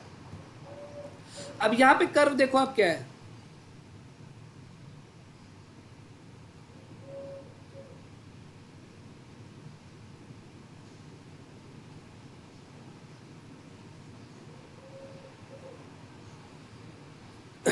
यहाँ पे कर्व कैसा है देखो, जो मैं आपको बता रहा था, ये वाला वो कर्व, नॉर्मल डिस्ट्रीब्यूशन का कर्व, है ना। मतलब इसके इधर भी जो बीचों बीच पॉइंट के बीच में लाइन खींचेंगे अपन, तो उसके इधर भी क्या है? 50% है, और इसके इधर भी क्या है? 50% है। तो इस प्रकार का जो कर्व होता है उसको बोलते हैं नॉर्मल डिस्ट्रीब्यूशन कर्व, ठीक है। नॉर्मल डिस्ट्रीब्यूशन कर्व, क्वेश्चन ये पूछा जाता है कि नॉर्मल डिस्ट्रीब्यूशन के कर्व में या सिमेट्रिकल डिस्ट्रीब्यूशन के कर्व में मीन, मीडियन, मोड, तीनों की वैल्यू क्या होती है? हमेशा बराबर होती है, हमेशा बराबर होती है। और इसमें हमेशा स्क्वीनेस क्या होती है? हमेशा जीरो होती है। मतलब किसी भी प्रकार का इसमें क्या होता है, मतलब स्क्वीनेस नहीं होता है। स्क्वीनेस का मतलब होता है कि मैं कैसे आपको बोलूँ, लैक ऑफ सिमेट्री, मतलब सेमनेस, सेमनेस का अभाव, वही क्या कहलाता है? स्क्वीनेस कहलाता है ना, स्क्वीनेस कहलाता है। बट यहाँ पे तो सेमनेस है, मतलब सारी की सारी सेम है, यहाँ भी सेम है बिल्कुल, इसके बाद भी सेम है। तो जब यहाँ पे सेम है तो स्क्वीनेस क्या होगी? हमेशा एब्सेंट होगी, है ना। इसलिए इसको सिमेट्रिकल डिस्ट्रीब्यूशन कहते हैं, नॉर्मल डिस्ट्रीब्यूशन को ये ध्यान में रखें, ठीक है। अब यहाँ पे देखो एसिमेट्री का मतलब फ्रीक्वेंट डिस्ट्रीब्यूशन कर्व, है ना, नॉर्मली। अब जहाँ पर स्क्वीनेस प्रेजेंट होती है, स्क्वीनेस प्रेजेंट मतलब यहाँ पे एसिमेट्री होगी। एसिमेट्री का मतलब होगा कि ग्राफ ऊंचा नीचा होगा, मतलब इधर राइट हैंड की तरफ खिसकेगा या फिर लेफ्ट हैंड की तरफ खिसकेगा। ये बात अपने को ध्यान में रखनी पड़ती है ना। अब स्पिनर्स प्रेजेंट मतलब अगर ग्राफ यहाँ पे पॉजिटिव डायरेक्शन, अगर पॉजिटिव का मतलब आप इस तरफ देखोगे तो यहाँ पे जो यहाँ पे पर बीच की लाइन दिखे तो यहाँ पर मोस्टली पार्ट राइट हैंड की तरफ जुड़ा हुआ है ना। आप अगर उल्टा होकर देखोगे बोर्ड की तरफ तो राइट हैंड की तरफ यहाँ पे झुका हुआ है। तो 70 से 80% पार्ट यहाँ पे कवर होता है, बाकी थोड़ा सा पार्ट यहाँ पे कवर होता है। इस प्रकार के ग्राफ को क्या बोलते हैं अपन? पॉजिटिव ग्राफ बोलते हैं ना, पॉजिटिव स्क्वीनेस है ना। पॉजिटिव स्क्वीनेस मतलब कि जो सिमेट्री है आपकी जो है वो पॉजिटिव की तरफ या राइट हैंड की साइड आपकी झुकी हुई है। इस केस में क्या होता है? मीन की वैल्यू सबसे ज़्यादा होती है, मीडियन की वैल्यू सबसे ज़्यादा होती है, मोड की वैल्यू सबसे ज़्यादा उससे कम होती है। मतलब ये सीरीज बनता है, मीन सबसे ज़्यादा, उससे कम मीडियन, उससे कम मोड। ठीक। दूसरा, स्पिनर्स में नेगेटिव कंडीशन में क्या हो गया? ग्राफ किस तरफ चल गया? वो ये कहता है कि आपके लेफ्ट हैंड की तरफ पूरा का पूरा आपके डेटा यहाँ पे आ गए। ठीक है, तो इसमें मोड सबसे ज़्यादा हो गया, मीन सबसे, मीडियन ज़्यादा होता है और मीन सबसे कम होता है। मतलब इसका उल्टा हो जाता है, सेम टू सेम इसका उल्टा हो जाता है। ठीक है, अब यहाँ पर स्पिनर्स जिसमें एब्सेंट होती है उसमें तो तीनों का तीनों रिलेशन बराबर होते हैं, जबकि स्पिनर्स जिसमें प्रेजेंट होती है उसमें तीनों की वैल्यू बराबर नहीं होती है, आपस में बराबर नहीं होती है। ठीक है, तो ये तो थ्योरेटिकल मैंने आपको समझाया था, है ना। अब इसको आप अपन समझा सकते हैं, क्या समझा सकते हैं? प्रैक्टिकल एग्जाम्पल से समझो तो थोड़ा और आपको क्लैरिफिकेशन होगा कि भाई स्पिनर्स क्या होता है। ठीक है, अपना वही एक एग्जाम्पल लेके चलते हैं अपन, है ना। एक ही एग्जाम्पल लेके चलते हैं, वही पपीता का प्रोडक्शन। पपीता की प्रोडक्शन एक वेरिएबल है, उसकी डिफरेंट डिफरेंट वैल्यूज है ना। अब यहाँ पे अपन ने ग्राफ बनाया प्रोडक्शन का, शुरू किया जीरो प्रोडक्शन से। ठीक है, जीरो से बढ़ा बढ़ा 10, 20, 30, 40, 50, 50, 60 और 50 पे पहुंच गया। ठीक है ना। फिर क्या हुआ कि कहीं फिर वापस कम हुआ, कई प्रॉब्लम है ना, फिर कम हुआ कम हुआ कम हुआ कम हुआ ये चीज। ठीक है, तो यहाँ पर देखो जो ये 50 अपने आया था और उसके बीच में ग्राफ खींचते हैं अपन, यहाँ पे ऐसे ग्राफ के रूप में बनाते हैं, तो उसके इधर की साइड भी और इधर की साइड भी बराबर बराबर पौधे आएंगे। कुल मिलाकर कि भाई 50 पौधे इधर होंगे जो इस तरफ होंगे और 50 पौधे इस 50 वैल्यू की इस तरफ होंगे। ठीक है, तो ये क्या होता है? ये क्या होता है अपना नॉर्मल डिस्ट्रीब्यूशन, है ना। नॉर्मल डिस्ट्रीब्यूशन ये कहता है कि 50 पौधे आपके 50 क्विंटल प्रोडक्शन से कम के होंगे और 50 पौधे आपके 50 क्विंटल प्रोडक्शन से ज़्यादा के यील्ड के होंगे। ये आपको बताता है आपके यहाँ पे क्या बोलते हैं कि नॉर्मल डिस्ट्रीब्यूशन। ठीक है, अब यहाँ पे किसी भी प्रकार की क्या है कि एसिमेट्री नहीं है ना, सारे के सारे सिमेट्री है ना, इसलिए तीनों की तीनों वैल्यू यहाँ पे बराबर हो जाती है। ठीक, अब यहाँ पे अपन बात करते हैं, है ना, कि स्पिनर्स प्रेजेंट। स्पिनर्स प्रेजेंट मतलब कि एसिमेट्री प्रेजेंट होगी, और जब भी एसिमेट्री प्रेजेंट होती है तो ये तीनों वैल्यू क्या होती है? बराबर नहीं होती है ना। तीनों वैल्यू हमेशा बराबर नहीं होगी। तो यहाँ पे देखो एग्जाम्पल के तौर पे बात करा। ठीक है, ये नंबर ऑफ प्लांट्स ग्राफ है और यहाँ पे प्रोडक्शन का ग्राफ है। ठीक है, अब यहाँ पे जो 50 की वैल्यू थी वो 50 की वैल्यू इधर खिसक गई थोड़ी, है ना, इधर की तरफ खिसक गई। मतलब ये कहती है कि 50 किलो प्रोडक्शन करने वाले पौधों की संख्या 100 में से 80 पौधे ऐसे हैं जो 50 क्विंटल प्रोडक्शन से कम प्रोडक्शन करते हैं। मतलब एवरेज वैल्यू कितनी थी? 50, है ना, रियल वैल्यू 50 थी। तो ये वैल्यू रिप्रेजेंट ये कर रही है कि 50 किलो प्लांट जो प्रोडक्शन कर रहा है उस 100 में से 80 पौधे ऐसे हैं जो 50 किलो से कम कर रहे हैं और 20 पौधे ऐसे हैं जो 50 किलो से ज़्यादा कर रहे हैं। ठीक, ये सिंपल हो गया। ये उसको बोलते हैं पॉजिटिव कोरिलेशन। नेगेटिव का मतलब हो गया कि इसमें 50 क्विंटल से ज़्यादा पौधे, मतलब 100 में से 80 पौधे कैसे हैं जो 50 क्विंटल से ज़्यादा करते हैं। ठीक है, और 20 पौधे ऐसे हैं जो 50 क्विंटल से कम करते हैं। ठीक, तो नेगेटिव कोरिलेशन हो गया। तो कुल मिलाकर ये कभी नहीं पूछा जाएगा आपसे। पूछा क्या जाएगा वो मैं आपको बताता हूँ। क्वेश्चन, पहला क्वेश्चन तो ये पूछा जाएगा, आपको एक बड़ी सारी डेफिनेशन दे देगी और उस डेफिनेशन में ये लिखा हुआ होगा लैक ऑफ सिमेट्री, और 4 ऑप्शन दे देंगे आपको, स्क्वीनेस, कर्टोसिस, कोरिलेशन एंड रिग्रेशन। तो क्या आंसर जाएगा बताओ, फटाफट से आंसर बताओ। स्किनेस। बड़ी सारी डेफिनेशन दे दी और उस डेफिनेशन में आपको लिखा होगा कि लैक ऑफ सिमेट्री, और 4 ऑप्शन दे देंगे, कर्टोसिस दे देंगे, और आपके सामने रिग्रेशन दे देंगे, और कोरिलेशन दे देंगे। तो इसका आंसर स्क्विनेज है। स्किनेस। पहला क्वेश्चन तो इस तरीके से बनता है। दूसरा क्वेश्चन इस तरीके से बनेगा अपना कि स्क्विनेज को किससे रिप्रेजेंट करते हैं, अल्फा, बीटा, गामा, है ना, या आर। ठीक है ना, ये बीटा से डिनोट करते हैं। देखो बी से डिनोट नहीं करते हैं ना, क्योंकि बी से तो अपन किसको डिनोट कर रहे थे, अपन रिग्रेशन को डिनोट कर रहे थे, है ना, ध्यान में रखना। तीसरा सवाल क्या बनता है कि कि आप मुझे ये बताओ कि किस केस के अंदर मीन की वैल्यू मीडियन मोड के बराबर नहीं होगी, कि जिसमें स्क्विनेस एब्सेंट होगा या स्क्विनेस प्रेजेंट होगा। भाई स्क्विनेस प्रेजेंट होगा। तीनों की वैल्यू बराबर नहीं होती है। अगर पॉजिटिव है तो मीन की वैल्यू ज़्यादा होती है, और अगर नेगेटिव है तो मोड की वैल्यू ज़्यादा होती है। ठीक है, पर अगर स्क्विनेस एब्सेंट मतलब किसी भी प्रकार की एसिमेट्री नहीं है ना, लैक ऑफ सिमेट्री मतलब किसी भी प्रकार की सिमेट्री एसिमेट्री नहीं है, तो इसको सिमेट्रिकल डिस्ट्रीब्यूशन कहते हैं। और इस केस में मीन बराबर मीडियन बराबर मोड होता है। ये 3-4 तरीके से इसके अंदर क्वेश्चन होता है। कभी भी ग्राफ से आपसे क्वेश्चन नहीं पूछेंगे, आपसे ये पूछ सकते हैं कि नॉर्मल डिस्ट्रीब्यूशन के ग्राफ में स्क्यूनेस की वैल्यू कितनी होती है। फटाफट से आंसर बताइए, नॉर्मल डिस्ट्रीब्यूशन में स्क्यूनेस की वैल्यू कितनी होती है, फटाफट से आंसर बताइए।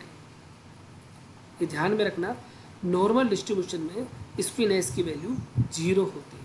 ठीक है, तो इसका मतलब और सारे जितने डिस्ट्रीब्यूशंस हैं, चाहे वो पॉइजनस डिस्ट्रीब्यूशन हो, है ना, चाहे वो बायनोमियल डिस्ट्रीब्यूशंस हो, चाहे वो और कोई से भी डिस्ट्रीब्यूशंस हो, उसमें स्क्यूनेस की वैल्यू हो सकता है पॉजिटिव में हो सकता है नेगेटिव में हो, बट 0 नहीं होती है। ठीक है, तो सिर्फ नॉर्मल डिस्ट्रीब्यूशन के अंदर ही स्क्यूनेस की वैल्यू कितनी होती है, 0 होती है। ठीक है, ये बात आपको समझ में आ गई होगी। तो ये होता है आपका स्क्यूनेस, सिंपल सा है स्क्यूनेस।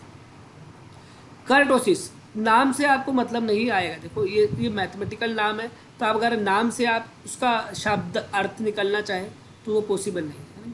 आपको इसके डेफिनेशन से इसका मतलब, देखो डेफिनेशन क्या बोल रही है, पीकनेस ऑफ फ्रीक्वेंसी है नॉर्मल डिस्ट्रीब्यूशन कर्व के अंदर। जो नॉर्मल डिस्ट्रीब्यूशन कर्व है उसका जो पीक देखते हैं, बस जो पीक पॉइंट मतलब होता है ऊपर का पॉइंट, अगर वो पीक की शेप कैसी है ना, पीक की शेप कैसी है उसके आधार पर ही, है ना, वो अलग अलग टाइप के कर्टोसिस होते हैं। तो ये तो और भी सिंपल है साहब, कि सबसे पहली बात तो पीकनेस आपको कभी भी डेफिनेशंस में मिल जाए, peakness of frequently normal distribution curve में, तो वो कर्टोसिस होता है। उसको किससे डिनोट करते हैं साहब, उसको गामा से डिनोट करते हैं। तो पहला बनाते हैं, इसमें 3 प्रकार की होती है कर्टोसिस, लैप्टोकर्टोसिस, मीजोकर्टोसिस और प्लेटिकर्टोसिस, है ना। पहला अपन मीजोकर्टोसिस पढ़ते हैं। मीजोकर्टोसिस मैंने आपको बताया था, जो नॉर्मल डिस्ट्रीब्यूशन का कर्व था, है ना, तो नॉर्मल डिस्ट्रीब्यूशन मतलब सिंपल सा डिस्ट्रीब्यूशन था, मतलब इधर भी बराबर इधर भी बराबर, ठीक है, और बिल्कुल एक सिस्टमेटिक है। तो इसमें क्या होता है, जो पीक पॉइंट होता है ना, वो पीक पॉइंट बिल्कुल ऐसा नहीं होता, फ्लैट नहीं होता, और प्लेट के रूप में नहीं होता, एक नॉर्मल होता है। तो इसको क्या बोलते हैं, मीजोकर्टोसिस। इस पॉइंट पर तो कर्टोसिस की वैल्यू होती है ना, गामा जिसको बोल रहे हैं, उसकी गामा वैल्यू कितनी होती है, 0 होती है ना। इसका मतलब यहाँ पे कर्टोसिस क्या होता है, एब्सेंट होता है, है ना, कर्टोसिस क्या होता है, एब्सेंट होता है। सेम वही कि रिग्रेशन भी नॉर्मल जो सिमेट्रिकल डिस्ट्रीब्यूशन था उसमें भी एब्सेंट था। यहाँ पे बीजो कर्टोसिस के केस में कर्टोसिस की वैल्यू कितनी होती है, 0 होती है। कितनी होती है, 0 होती है।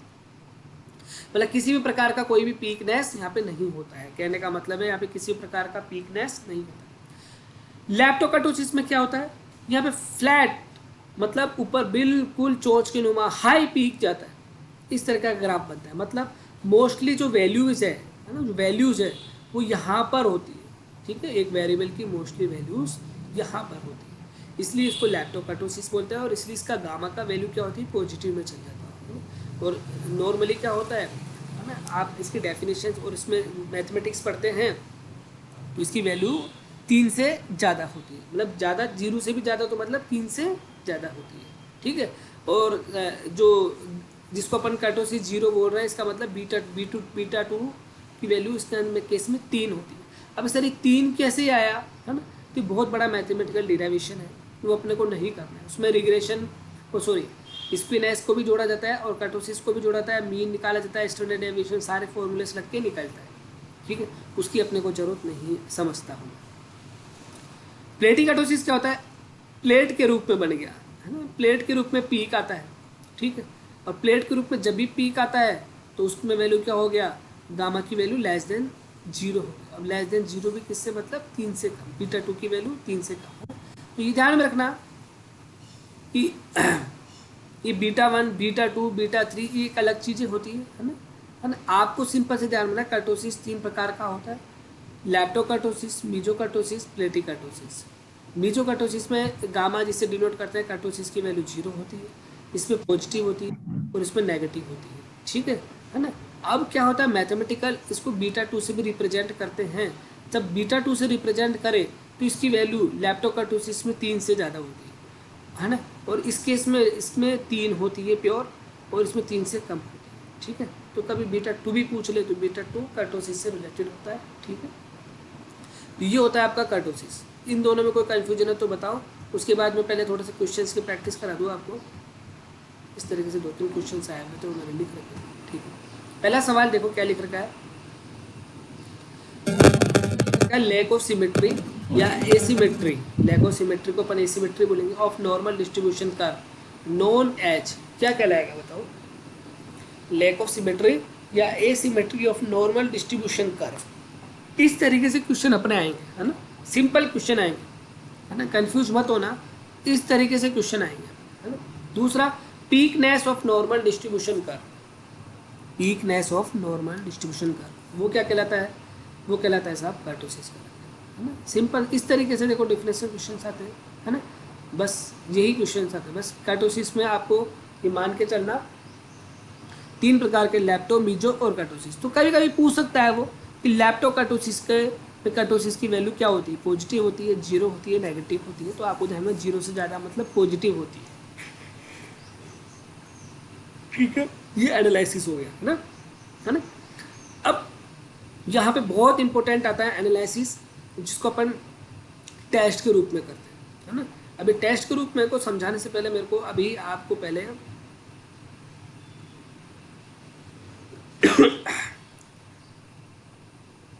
आपको एक्सपेरिमेंट ऑफ डिजाइन समझानी पड़ेगी। ठीक है, डिजाइन ऑफ एक्सपेरिमेंट, उसके बाद अपन क्या करेंगे, लास्ट पॉइंट टेस्ट करेंगे, जिसमें हाइपोथेसिस समझानी पड़ेगी पहले और फिर टेस्ट समझानी पड़ेगी। बस अपना लास्ट टॉपिक बचे हैं, 2 टॉपिक बचे हैं, एक डिजाइन ऑफ एक्सपेरिमेंट बचा है और एक टेस्ट बचे हैं, बस खत्म। मेरे हिसाब से तो कल ही टॉपिक खत्म हो जाएगा आपका। तो डिजाइन ऑफ एक्सपेरिमेंट क्या कहता है, ठीक है, डिजाइन ऑफ एक्सपेरिमेंट जो मैंने आपको बताया था ना, ये वाला पॉइंट देखो आप, यहाँ पे पॉइंट नंबर भी 3 लगा हुआ है।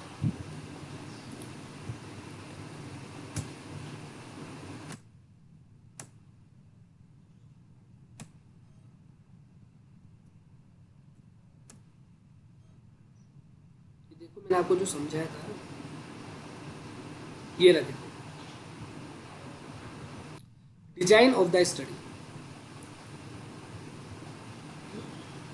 जो ऑब्जेक्टिव थे किसके, स्टैटिस्टिक्स के, स्टेप्स थे स्टैटिस्टिक्स के, उसमें understanding the need and questions. आपको क्या काम करना है, आप अपने गाइड के साथ बैठते हो और गाइड के साथ बैठ के आप डिस्कशन करते हो कि मेरा क्या होना चाहिए। फिर आप ऑब्जेक्टिव डिफाइन करते हो, जिसमें प्री सिनॉप्सिस सेमिनार होता है आपका और ऑब्जेक्टिव फाइनल होते हैं। उसके बाद जब आप फील्ड आप में ट्रायल करने जाते हो, उससे पहले आपको डिजाइन करना पड़ता है कि मैं कौन सा एक्सपेरिमेंट करूँगा, कौन सी डिज़ाइन यूज करूँगा है ना, उस डिज़ाइन की क्या क्या विशेषता होती है, वो सारी बातें आपको पता होनी चाहिए। तो वो डिजाइन ही अपन पढ़ रहे हैं। ठीक है, डिजाइन ही अपन यहाँ पे पढ़ रहे हैं।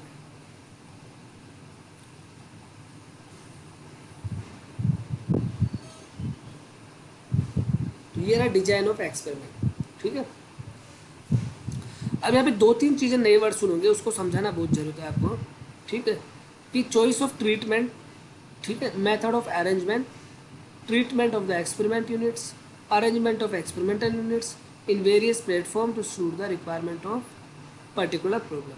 ठीक है, ये पूरी डेफिनेशन है इसकी डिजाइन ऑफ एक्सपेरिमेंट की, कि इसमें क्या क्या करते हैं, चॉइस ऑफ ट्रीटमेंट करते हैं कि भाई मेरे को ट्रीटमेंट कैसा लेना है, है ना, यूरिया लेना है, एसएसपी लेना है, डीएपी लेना है ना, treatment. The method of arrangement, arrangement कैसे लेना है भाई, सीआरडी मेथड होना चाहिए, आरबीडी होना चाहिए, एलएसडी होना चाहिए। ट्रीटमेंट में ना एक्सपेरिमेंटल यूनिट्स है ना, और अरेंजमेंट कैसा करना है, रेंडमाइजेशन करना है या फिर कोई सैंपल से रूप में करना है ना, various pattern suit the requirement of the particular program. तो ये डिजाइन ऑफ एक्सपेरिमेंट की मेन कैरेक्टरिस्टिक्स होती है ना। अब देखो ऑब्जेक्टिव क्या बोलते हैं, ऑब्जेक्टिव डिजाइन ऑफ एक्सपेरिमेंट क्या बोलता है ना, टू प्रिसीजन है ना, टू इंक्रीज प्रिसीजन। प्रिसीजन का मतलब होता है कि आपकी गलती से गलती कम से कम हो, मतलब एक्यूरेट हो, है ना। To increase accuracy of experiment, जो भी डिजाइन आप कर रहे हो उसका मेन जो ऑब्जेक्टिव हो ये होना चाहिए कि आपका एक्यूरेसी परसेंट ज़्यादा से ज़्यादा हो, मतलब जो भी आप एक्सपेरिमेंट कर रहे हो उसमें एरर कम से कम। ठीक, दूसरा ऑब्वियसली बात इसका उल्टा हो जाएगा, टू डिक्रीज एक्सपेरिमेंटल एरर, जो भी एरर होती है उसको आप मिनिमाइज से मिनिमाइज कर सकते है ना। ये मेन दो ऑब्जेक्टिव होते हैं जब भी आप कोई भी एक्सपेरिमेंट डिजाइन, ठीक है। अब तीन प्रिंसिपल्स है, देखो ये है बातें क्या है, ये ऑब्जेक्टिव है डिजाइन ऑफ एक्सपेरिमेंट के, और ये क्या है प्रिंसिपल्स है, ध्यान में रखना। तीन प्रिंसिपल्स होते हैं इसके अपने डिजाइन ऑफ एक्सपेरिमेंट के, और कई बार पूछा गया है कि which one is not principles of design of experiment या एक्सपेरिमेंट। तीन ऑप्शन ये देते हैं और चौथा ऑप्शन सैंपल दे देते हैं, है ना। तो सैंपल कभी भी एक्सपेरिमेंट का प्रिंसिपल नहीं होता है। प्रिंसिपल तो तीन होते हैं, रैंडमाइजेशन, रेप्लिकेशन, कंट्रोल, जिसको लोकल कंट्रोल बोलते हैं या एरर कंट्रोल बोलते हैं, ठीक है। एक एक पढ़ते हैं। रैंडमाइजेशन क्या होता है सर, ये रहा रैंडमाइजेशन। रैंडमाइजेशन का मतलब होता है कि एलोकेशन, एलोकेशन का मतलब होता है बांटना, allocation of treatment to the various experiment at units by a random process. भाई रैंडमाइजेशन का मतलब होता है कि जो भी आप ट्रीटमेंट, एग्जाम्पल के तौर पर मैं आपको बताऊं कि आप एक ट्रायल लगा रहे हो, ठीक है, आप ट्रायल में गेहूं लगाया आपने, और आप यूरिया, डीएपी, एसएसपी, तीन तीन जो ट्रीटमेंट है उसका आप क्या करोगे, रिजल्ट चेक करोगे, है ना, कि यूरिया में क्या फ़र्क पड़ता है, डीएपी से क्या फ़र्क पड़ता है, एसएसपी से क्या फ़र्क पड़ता है, ठीक है। तो ये अलग अलग ट्रीटमेंट हो गए आपके, है ना। Units by the random process, है ना, आपको रैंडम ही प्रोसेस करना है।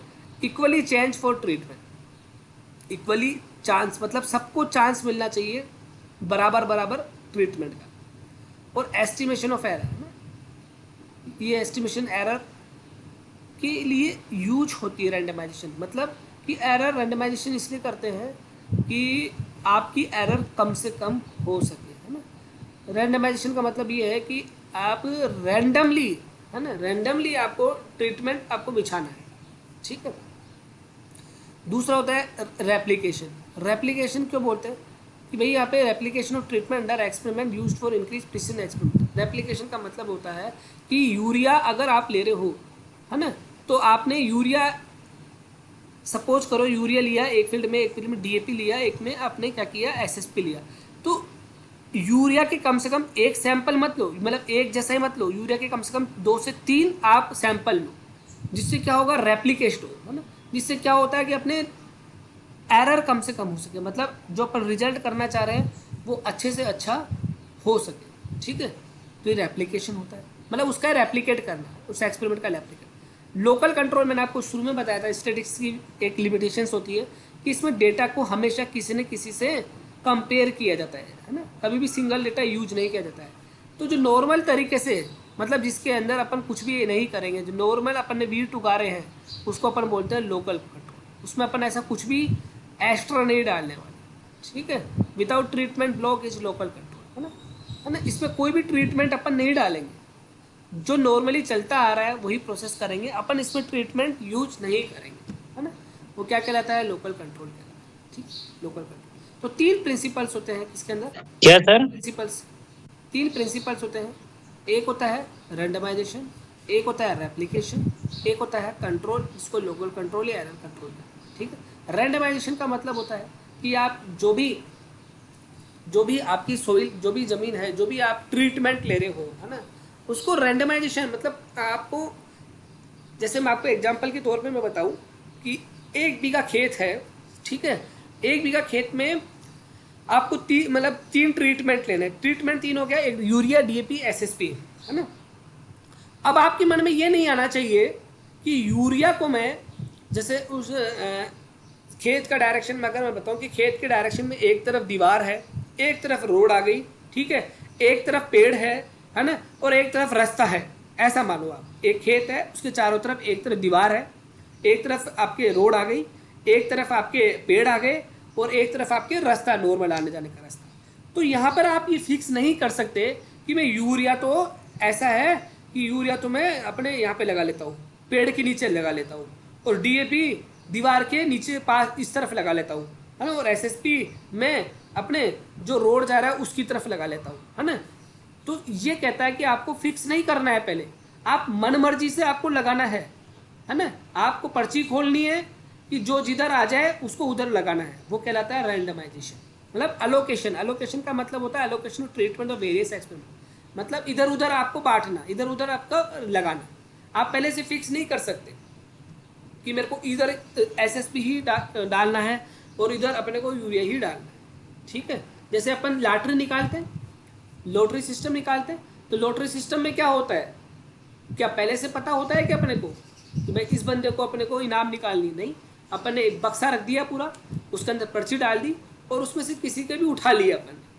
तो अपन ये थोड़ी बोलते हैं कि भाई अपने को ऊपर से ही पर्ची उठानी है ना, कि भाई ऊपर ऊपर की पर्ची उठाओगे आप, तो इसका मतलब नीचे वाली पर्चियों के नाम आने के ही नहीं होंगे, कभी नाम नहीं आएगा, है ना।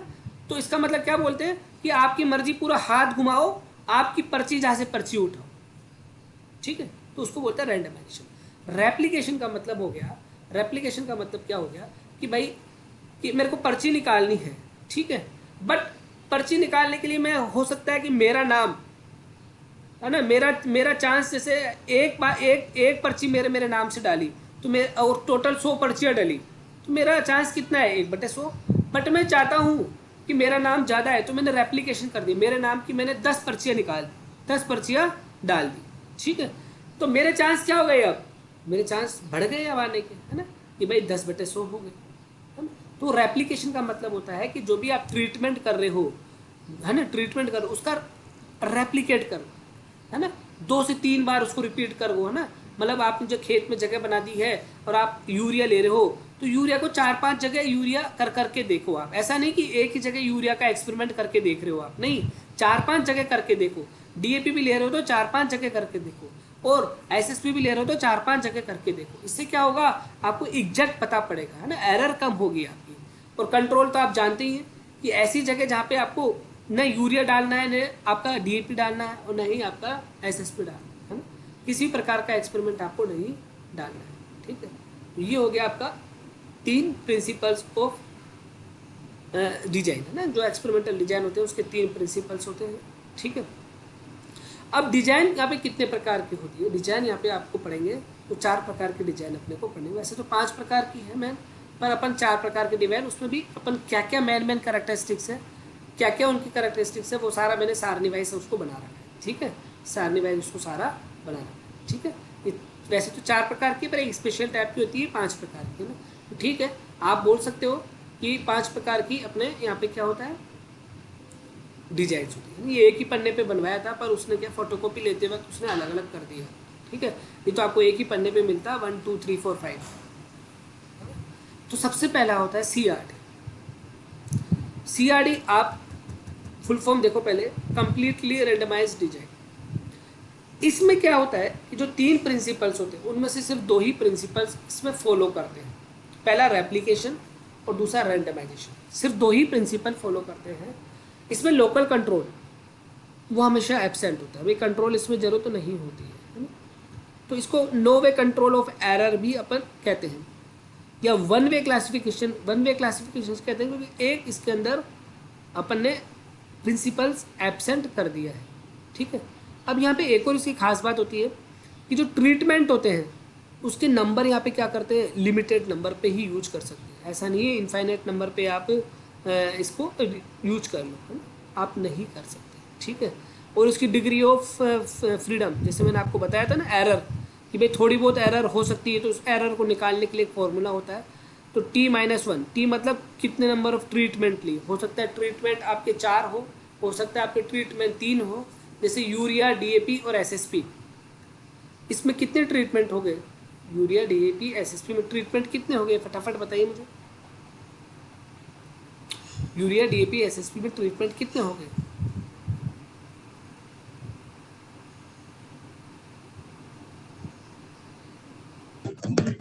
3 3 ट्रीटमेंट। तो इसमें डिग्री ऑफ फ्रीडम मतलब एरर होने के चांसेस कितने हो? डिग्री ऑफ फ्रीडम 3 - 1, तो डिग्री ऑफ फ्रीडम कितना हो जाएगा इसका? 2 हो जाएगा, 2 हो जाएगा। ठीक है, इस तरीके से निकालते हैं, है ना। इतनी इंपॉर्टेंट सीआरडी, है ना, मोस्टली यूज्ड इन एब लैबोरेटरी। लैबोरेटरी मतलब जब पैथोलॉजी जाओगे स्पेशलिस्ट, है ना, पैथोलॉजी के अंदर, है ना, क्योंकि लैबोरेटरी के अंदर जो भी होता है ना, उसमें यही यूज की जाती है, सीआरडी ही यूज की जाती है। और सबसे ज़्यादा एरर इसमें ही पाई जाती है। क्यों एरर पाई जाती है? क्योंकि एक तो ये है कि यहाँ पे लिमिटेड नंबर ऑफ ट्रीटमेंट है, भाई ट्रीटमेंट ही लिमिटेड है, ज़्यादा नंबर नहीं है, तो अपने एरर होने के चांसेस ज़्यादा होते हैं। दूसरा, इसमें कंट्रोल भी यूज नहीं कर रहे हैं, तो अपने को पता ही नहीं पड़ पाता है एक्चुअली कि क्या डिफरेंसेस है, तो एरर होने के चांसेस यहाँ पे ज़्यादा होते हैं। ठीक है, तो बस एक ही ध्यान में रखना कि कि लैबोरेटरी के अंदर या लैब के अंदर, है ना, सबसे ज़्यादा जो भी डिजाइन यूज की जाती है या मोस्टली यूज की जाती है वो अपनी सीआरडी यूज की जाती है ना। इसको होमोजीनियस डिजाइन भी कहते हैं। होमोजीनियस डिजाइन इसलिए कहते हैं क्योंकि यहाँ पे ट्रीटमेंट कम होते हैं, है ना, तो लगभग एक जैसे ही दिखते हैं। ठीक है, इसलिए इसको क्या बोलते हैं अपन? Completely randomised design, CRD. ठीक है, इसमें 2 बातें ध्यान में रखनी है। एक तो ये ध्यान रखनी है कि इसके अंदर सिर्फ और सिर्फ लैबोरेटरी के अंदर यूज की जाती है। दूसरा, इस पर 2 ही प्रिंसिपल्स यूज किए जाते हैं, है ना, और एब्सेंट क्या होता है?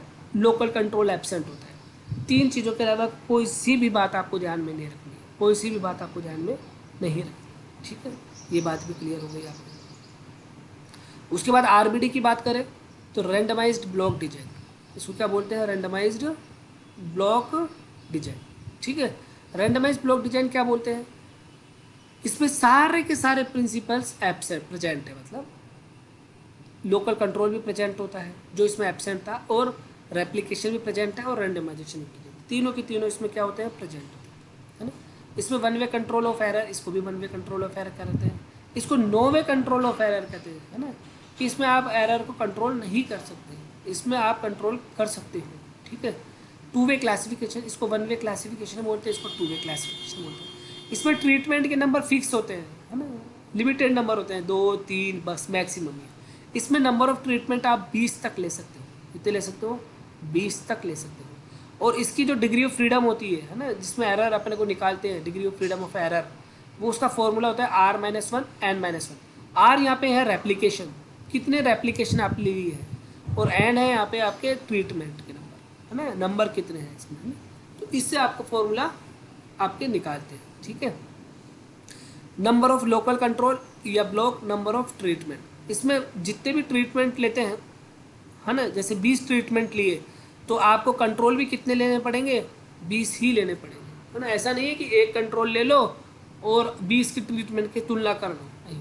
अगर आपने 20 ट्रीटमेंट लिए हैं तो 20 के 20 से आपको क्या करने पड़ेंगे? कंट्रोल लेने पड़ेंगे। ठीक है, इसका बेस्ट एग्जांपल है जो सबसे ज़्यादा फील्ड पे एक्सपेरिमेंट यूज होता है, तो वो आरबीडी ही यूज किया जाता है। तो इसका मतलब कुल मिलाकर ये हो गया कि आप एमएससी के दौरान जो भी ट्रायल करने वाले हो फील्ड के अंदर, जो भी फील्ड के अंदर ट्रायल करने वाले हो, तो वो फील्ड की ट्रायल क्या कहलाती है? आपके आरबीडी के अंदर। और हमेशा डिग्री ऑफ फ्रीडम देखना, ये वाला फॉर्मूला लगता है आपका R-1 N-1। थीसिस में आप चेक करना, है ना, किसी की थीसिस चेक करना कि आपने देखा होगा, तो ये R-1 N-1 कैलकुलेशन करते हैं, तो ये वाला फॉर्मूला देखते हैं। तो आरबीडी के अंदर क्या क्या बातें ध्यान में रखनी है? इसमें 3 बातें ध्यान में रखनी है। एक तो सबसे मोस्टली यूज डिजाइन एक्सपेरिमेंट, जो भी डिजाइन अपन बोल रहे हैं, डिजाइन के अंदर भी सबसे ज्यादा अगर मोस्टली यूज्ड होती है डिजाइन, तो वो आरबीडी होती है। पहला पॉइंट। फील्ड में, फील्ड मतलब अपना जो एक्सपेरिमेंट फील्ड है, उसके अंदर सबसे ज्यादा एक्सपेरिमेंट डिजाइन यूज होती है, वो भी कौन सी होती है? आरबीडी होती है। तीसरा पॉइंट, इसमें सारे के सारे प्रिंसिपल क्या होते हैं? प्रेजेंट होते हैं, सारे प्रिंसिपल्स इसके अंदर प्रेजेंट होते हैं। ठीक है, ये बात भी क्लियर है ना। और इसके अंदर जो लिमिटेशंस होती है ट्रीट की, वो 20 तक आप यूज कर सकते हैं। कितना? 20 बहुत होते हैं आपस में, 20 काफ़ी होते हैं। ठीक है, तो 20 ट्रीटमेंट तक आप क्या कर सकते हो? यूज कर सकते हो। ठीक है, यूज कर सकते हैं। तो ये RCRD भी क्लियर हो गई, आरबीडी भी क्लियर हो गई। ठीक है, तीसरा होता है देखो ये बना हुआ भी है RBD, most common use design इन फील्ड एक्सपेरिमेंट। ये ऐसा है T1 T2 T3 T4, ठीक है, इस तरीके से। और ये T0 को कंट्रोल से आपको करते हैं, ठीक है। तो यहाँ पे ट्रीटमेंट कितने हैं, 3 है ना। जैसे मैंने यूरिया SSP DAP बताया था, है ना।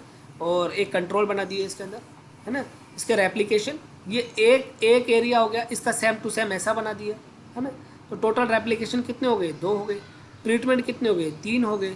तो यहाँ पे मुझे बताओ कि डिग्री ऑफ फ्रीडम कितनी होगी इसकी, फटाफट से आंसर बताइए। Degree of freedom of error कितनी होगी अगर टोटल आरबीडी के अंदर टोटल रेप्लिकेशन 2 है, टोटल ट्रीटमेंट 3 है, तो डिग्री ऑफ फ्रीडम कितनी होगी। चलो देखते कैसे निकालते हैं सर ये। तो ये फॉर्मूला मैंने आपको बताया था, आपको देखो ये रहा फॉर्मूला, R-1 N-1। रेप्लिकेशन कितने हैं, 2, 2 - 1 कितना हो गया, 1 हो गया, ठीक है। इंटू एंड ट्रीटमेंट कितने हैं, 3, 3 - 1 कितना हो गया, 2 हो गया।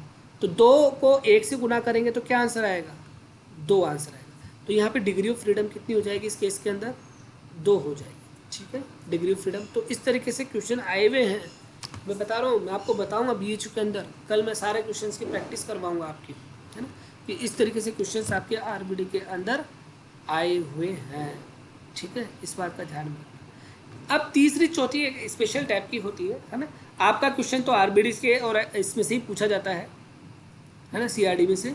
बट ये स्पेशल केस की होती है, तो फिर भी आप, मैंने लिख दिया है तो आप इसमें पढ़ सकते हैं। ये नहीं आती है एक सर LSD? क्या नहीं आती मुझे पता है, बट ठीक है, आपका BHU या और भी एग्जाम्पल दो, है ना।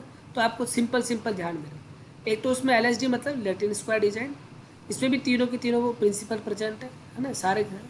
इसको 2 वे कंट्रोल ऑफ एरर बोलते हैं। जैसे पहले 9 वे कंट्रोल ऑफ एरर, है ना, फिर 1 वे कंट्रोल ऑफ एरर, इसको 2 वे कंट्रोल ऑफ एरर, है ना। इसको 3 वे क्लासिफिकेशन बोलते हैं। इसमें ट्रीटमेंट की संख्या 5 से 12 तक की होती है, ठीक है। और जो उसको डिग्री ऑफ फ्रीडम निकालना है, एरर निकालना है, उसका फॉर्मूला ये होता है, ठीक है, R² माइनस,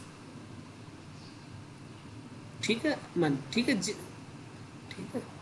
और नंबर ऑफ रेप्लिकेशन इसमें ट्रीटमेंट के बराबर होते हैं, कि आपके जितने ट्रीटमेंट है उतने ही आपके रेप्लिकेशन लेने पड़ेंगे। कि आपके 3 ट्रीटमेंट है तो आपको 3 रेप्लिकेशन लेने पड़ेंगे। ये LSD होती है, ठीक है। नंबर ऑफ रो बराबर नंबर ऑफ कॉलम्स। तो ये आपको कभी ऐसे आ जाए क्वेश्चन में, नंबर ऑफ रो बराबर नंबर ऑफ कॉलम किसकी विशेषता है, या नंबर ऑफ रेप्लिकेशन बराबर नंबर ऑफ ट्रीटमेंट किसकी विशेषता है। तो ये सब किसकी विशेषता है, ये सब कुछ विशेषता है आपके LSD लैटिन स्क्वायर डिजाइन, ठीक है। लैटिन स्क्वायर डिजाइन की विशेषता होती है, ठीक है। उसके बाद चौथी है SPD, ये भी अलग की स्पेशल टाइप की है, स्प्लिट प्लॉट डिजाइन। इसमें क्या करते हैं, जो मैन प्लॉट होता है उसको स्प्लिट करते हैं। आपने स्प्लिट का नाम सुना होगा, तोड़ देते हैं, तोड़ देते हैं। एक होता है मैन प्लॉट, एक होता है सब प्लॉट। मैन प्लॉट मतलब इम्परफेक्ट ट्रीटमेंट, सब प्लॉट मतलब लेस इंपॉर्टेंट ट्रीटमेंट होता है। मैन प्लॉट मतलब जो प्रॉपर ट्रीटमेंट अपन कर रहे हैं ना, वो मैन प्लॉट होता है। सब प्लॉट मतलब इतना इंपॉर्टेंट नहीं है फैक्टर, ठीक है। तो इसका ध्यान है, स्प्लिट कर दिया तो SPD ना, when all factor are not equally importance then it's most suitable design. मतलब बहुत सारे फैक्टर आप ले रहे हो, बट सारे फैक्टर इंपॉर्टेंट नहीं है, सिर्फ आपको एक फैक्टर का रिजल्ट देखना है, तो स्प्लिट प्लॉट डिजाइन अपन यूज करते हैं, ठीक है, ठीक है। ये भी आपको ध्यान में रखेगा। एक होता है स्ट्रिप प्लॉट डिजाइन, यहाँ पे होता है स्प्लिट। देखो ये स्प्लिट है, ये है स्प्लिट है, और ये स्ट्रिप है। स्ट्रिप प्लॉट डिजाइन क्या होता है, इसके अंदर लार्ज एरिया होता है, और लार्ज एरिया के अंदर ये यूज की जाती है। इसमें ब्लॉक में तोड़ देते हैं, है ना, बहुत सारे ब्लॉक में तोड़ देते हैं, है ना, ब्लॉक में तोड़ के रखते हैं प्रायोरिटी लेवल के, है ना। इसे आपको ध्यान में रखना है। स्ट्रिप प्लॉट डिजाइन, इसको स्प्लिट ब्लॉक डिजाइन भी कहते हैं, ठीक है। और एक SPD स्प्लिट प्लॉट डिजाइन, इसमें सिर्फ एक क्वेश्चन पूछा जाता है कि ऐसी कौन सी डिजाइन है जिसमें ट्रीटमेंट को मेन प्लॉट और सब प्लॉट में डिवाइड कर दिया जाता है, तो SPD होता है, स्प्लिट होगी। LSD में आपसे पूछेंगे कि ऐसा कौन सा डिजाइन है जिसमें नंबर ऑफ रोज और नंबर ऑफ कॉलम्स के बराबर होती है, तो लैटिन स्क्वायर डिजाइन होती है, ठीक है। इस तरीके से ये डिजाइंस आपकी कंप्लीट होती है ना। आप इसमें से सिंपल 2 अपने कंसेप्ट के ध्यान में रखना, RBD और CRD, RBD और CRD, ये बहुत बहुत इंपॉर्टेंट है, RBD और CRD, ये ध्यान में रखना। ये मैंने करवाया था। सीआरडी तो हमेशा प्रैक्टिकली यूज की जाती है, मतलब प्रैक्टिकली लैबोरेटरी में यूज की जाती है, और आरबीडी हमेशा फील्ड में यूज की जाती है ना। मोस्टली सबसे कॉमन यूज्ड कौन सी है, वो आरबीडी है। ठीक है, तो मैं 2-3 आपसे क्वेश्चन पूछता हूँ, फटाफट से मुझे आंसर दीजिए। ठीक है, क्वेश्चन ये है कि most commonly design most commonly जो डिजाइन यूज की जाती है वो कौन सी होती है? सीआरडी, आरबीडी, एलएसडी या SPD, split prototype? RBD. RBD. ठीक है, दूसरा सवाल इससे बन सकता है कि मोस्ट कॉमनली डिजाइन जो आपकी लेबोरेटरी में यूज की जाती है वो सीआरडी। बताओ कौन सी होती है? वो सीआरडी होती है। ठीक है, इस तरीके से भी बन सकता है क्वेश्चन कि बताओ कि कौन सी डिजाइन के अंदर लोकल कंट्रोल एब्सेंट होता है। कंट्रोल, अब क्या होता है लोकल कंट्रोल मुझे नहीं पता, बट एब्सेंट होता है। या इस तरीके से भी क्वेश्चन पूछ सकता है कि डिजाइन ऑफ एक्सपेरिमेंट में तीन तीन प्रिंसिपल्स होते हैं। कितने होते हैं? 3 प्रिंसिपल्स होते हैं। उन 3 प्रिंसिपल्स में से ऐसी कौन सी डिजाइन है जिसमें तीनों के तीनों प्रिंसिपल नहीं पाए जाते हैं? वो कौन से होते हैं बताओ? सीआरडी। सीआरडी होती है। या इस तरीके से क्वेश्चन पूछ सकते हैं कि कौन से डिजाइन के अंदर ट्रीटमेंट की संख्या 20 तक आप ले सकते हो, या लिमिट उसकी 20 होती है? आरबीडी। कौन सी होती है? आरबीडी। आरबीडी। बिल्कुल। ऐसी कौन सी डिजाइन है जिसमें number of rows equal to number of treatment के एलएसडी। बराबर होते हैं? एलएसडी। Latin square design. ठीक, ऐसी कौन सी डिजाइन है जिसमें ट्रीटमेंट नंबर ऑफ ट्रीटमेंट बराबर नंबर ऑफ रेप्लिकेशन? जितने रेप्लिकेशन लगाओगे उतने ही ट्रीटमेंट, मतलब जितने ट्रीटमेंट लगाओगे उतने ही रेप्लिकेशन लगाने पड़ेंगे। एलएसडी। एलएसडी। ठीक है, एलएसडी, एलएसडी। ठीक है, ध्यान रखना, एलएसडी। ठीक है, बाकी का डिग्री ऑफ फ्रीडम T-1 ध्यान में रखना है, और सबसे ज्यादा पूछा जाता है आरबीडी का डिग्री ऑफ फ्रीडम RY-1 और N-1। ये ध्यान, इससे बाहर मैं गारंटी देता हूँ 120% की, जो मैं 10 क्वेश्चन में आपसे पूछा हूँ, इन 10 क्वेश्चन से बाहर आपके कभी नहीं आने वाले, है ना, कभी भी नहीं आने वाले। आपने नोटिस भी किया होगा, आप मेरे से ज़्यादा पेपर चेक करके आए हो, इससे बाहर क्वेश्चन नहीं होते। ठीक है, अब आप बोलो तो बताओ, इसकी क्वेश्चन तो मैं कल ही बताता हूँ फिर आपको, या चेक करें? बताओ, अभी चेक करें या कल चेक करें? कल। हैं? कल। हाँ, कल से डाउट बताइए, कल करते हैं। ठीक है, डाउट बताइए कि रेंज ऑफ कोरिलेशन +1 टू, कहाँ गया आपका रेंज? इंद्रराज की 2-3 डाउट भी थे पहले के, है ना, मेरे को ध्यान है। Range of correlation -1 to +1 and range of coefficient of correlation -1 to +1 ही होता है ना sir. Range of regression +∞ to -1 and range of regression coefficient तो एक ही बात है, वो अलग नहीं है ना भाई। देखो यहाँ पे रेंज पूछ रहा है, कोरिलेशन की रेंज भी +-1 होती है, और कोफिशिएंट की रेंज भी -1 से +1 होती है। ठीक है, अब रिग्रेशन के साथ भी यही केस है, उसकी रेंज भी इससे होती है और उसकी कोफिशिएंट की रेंज भी इससे होती है। नहीं समझे? एक ही बात है राज।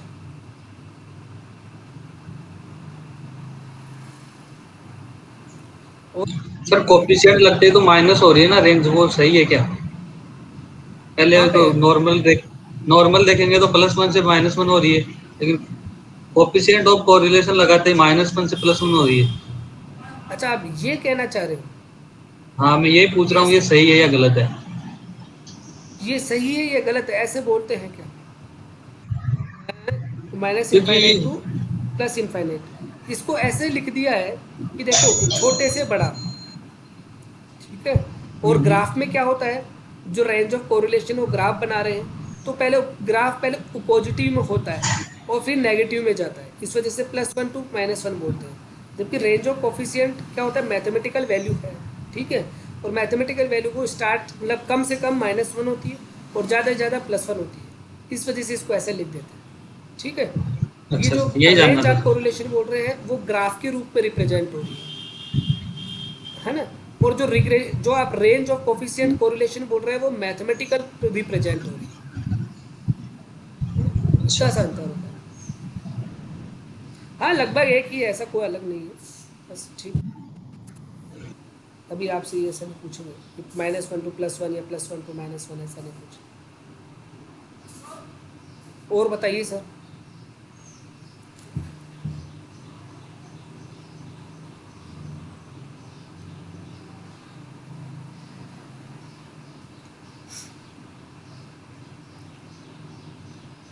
तो कल आपका क्या होगा, सबसे मोस्ट इम्पोर्टेंट टॉपिक टेस्ट, है ना। टेस्ट, अरे टॉपिक मतलब टेस्ट है ना, वो टेस्ट नहीं, वो तो आपका मंडे से है ना। टेस्ट आपका कि है जो सबसे कंसेप्चुअल चीज होती है स्टेटिस्टिक्स में, जिसको आप रटते हो, है ना। रटना नहीं है ना, रटना नहीं है ना, वो आपका कंप्लीट करवा देंगे, है ना। लगभग लगभग कल आपका कोर्स ही कंप्लीट हो जाएगा, है ना। तो कल नहीं तो परसों तक तो हो ही जाएगा, है ना, या परसों रिपीट करा देंगे, वैसे तो कल हो जाना चाहिए। ठीक है, तो ये आपका कोर्स यहाँ पे कंप्लीट हो जाएगा, और अपना स्टडीज कंप्लीट होने के बाद अपना बायोटेक स्टार्ट होगा। तो इतना सा है, बाकी आप क्वेश्चन प्रैक्टिस पे अपन स्टार्ट कर देंगे, क्योंकि 11 तारीख आ गई है, तो साथ में क्वेश्चन क्वेश्चन करना बहुत ज़रूरी है, क्योंकि उसके साथ ही आपका रिवीजन स्टार्ट हो जाएगा। तो सारा रिवीजन आपके क्वेश्चन से कवर हो जाएगा, मेरी पूरी कोशिश है उससे। ठीक है, तो और कोई दिक्कत बताओ।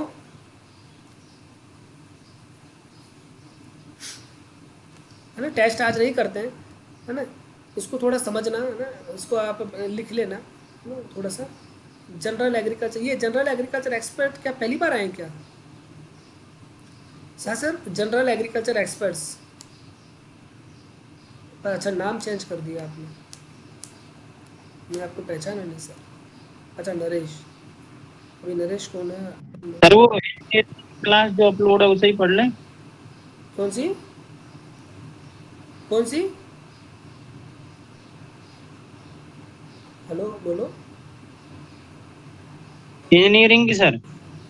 हाँ हाँ, इंजीनियरिंग की वो पढ़ लो, उसमें 2 टॉपिक मेरे को करवाने हैं, एक मशीन वाला करवाना है, एक ट्रैक्टर वाला करवाना है, बस 2 टॉपिक है उसमें। ठीक है सर। बाकी वो कंप्लीट है ना, एक टॉपिक वो करवाना है जिसके अंदर टिलेज वाला है, टिलेज करवाना है, एक मशीन करवाना है, और एक आपका ये करवाना है इंजन ट्रैक्टर सर। हाँ बस मशीन ट्रैक्टर और टिलेज, 3 टॉपिक आपको कवर करवाने हैं, है ना। वो मैं करवा दूंगा इसके बाद, बायोटेक के बाद वही कवर करवाएंगे, बायोटेक बायोकेमिस्ट्री। सर वो तो पिछले साल की है ना क्या? अपलोड, 2020 की। हाँ हाँ 2020 की। हाँ, तो वही है, मैटर तो वही है, सिलेबस तो वही है। ठीक है सर। तो उसकी पीडीएफ में भी डाल दूंगा सारे, है ना, नोट्स में डाल दूंगा। हाँ सर आज डाल देना। हाँ मेरे हिसाब से आपका कोर्स, है ना, ये जो भी है मुश्किल से आपका 20-22 तारीख तक कंप्लीट हो जाएगा मेरा, जितना भी है। 23 मान लो, ज़्यादा से ज़्यादा खींच, 23-24 तक, है ना। अगर 11 को एग्ज़ाम, तो मतलब 25 को मान लो, उसके बाद आपका टेस्ट शुरू हो ही जाएगा नेक्स्ट वीक से। तो पूरा टेस्ट रहेगा आपके 5-6 तारीख तक, 7 तारीख तक मान लो, उसके बाद 4 दिन आपका वो रहे। अगर 11 तारीख के बाद बढ़ गया, फिर तो और सब्जेक्ट में मैं कवर करवा दूंगा, जैसे जेनेटिक्स हो गया, ब्रीडिंग हो गया, है ना, उसका रिवीजन, मतलब जो भी हो गया, और भी जो सब्जेक्ट्स हो गए। एक फॉरेस्ट्री को टच करना चाहूँगा मैं, ये फॉरेस्ट्री का अभी तक कोई लेना देना मतलब नहीं है कोई ऐसा, जो भी आप बोलोगे, है ना, कि एग्रोनॉमिक्स की बहुत सारी ट्रिकी चीज़ें हैं, प्रैक्टिकल चीज़ें। हॉर्टिकल्चर्स के मेरे पास फ्रूट्स के एक अच्छा, बहुत अच्छा नोट्स बने हुए हैं, तो वो एक्सप्लेन कर दूँगा। अच्छा एएसपी में 10 आप रिप्लाई नहीं देते, मैं पूछता हूँ तब, बाकी सबको ऐसा नहीं है मैडम, तो मैं चेक कर लेता हूँ आपने कौन सा किया, तो मैंने ध्यान नहीं दिया होगा। बाकी ऐसा मैं कभी नहीं देखता कि कौन है कौन नहीं, ऐसा कभी नहीं सोचते हूँ, सबको रिप्लाई बताता हूँ। फिर से बताओ, आपने एक बोला था फिर से बताओ 34 मिनट पहले, तो बताओ क्या बताया फिर से, आप बताइए फिर से क्या बताया। सर आप रिप्लाई नहीं, फिर से बताइए मैडम क्या बताया।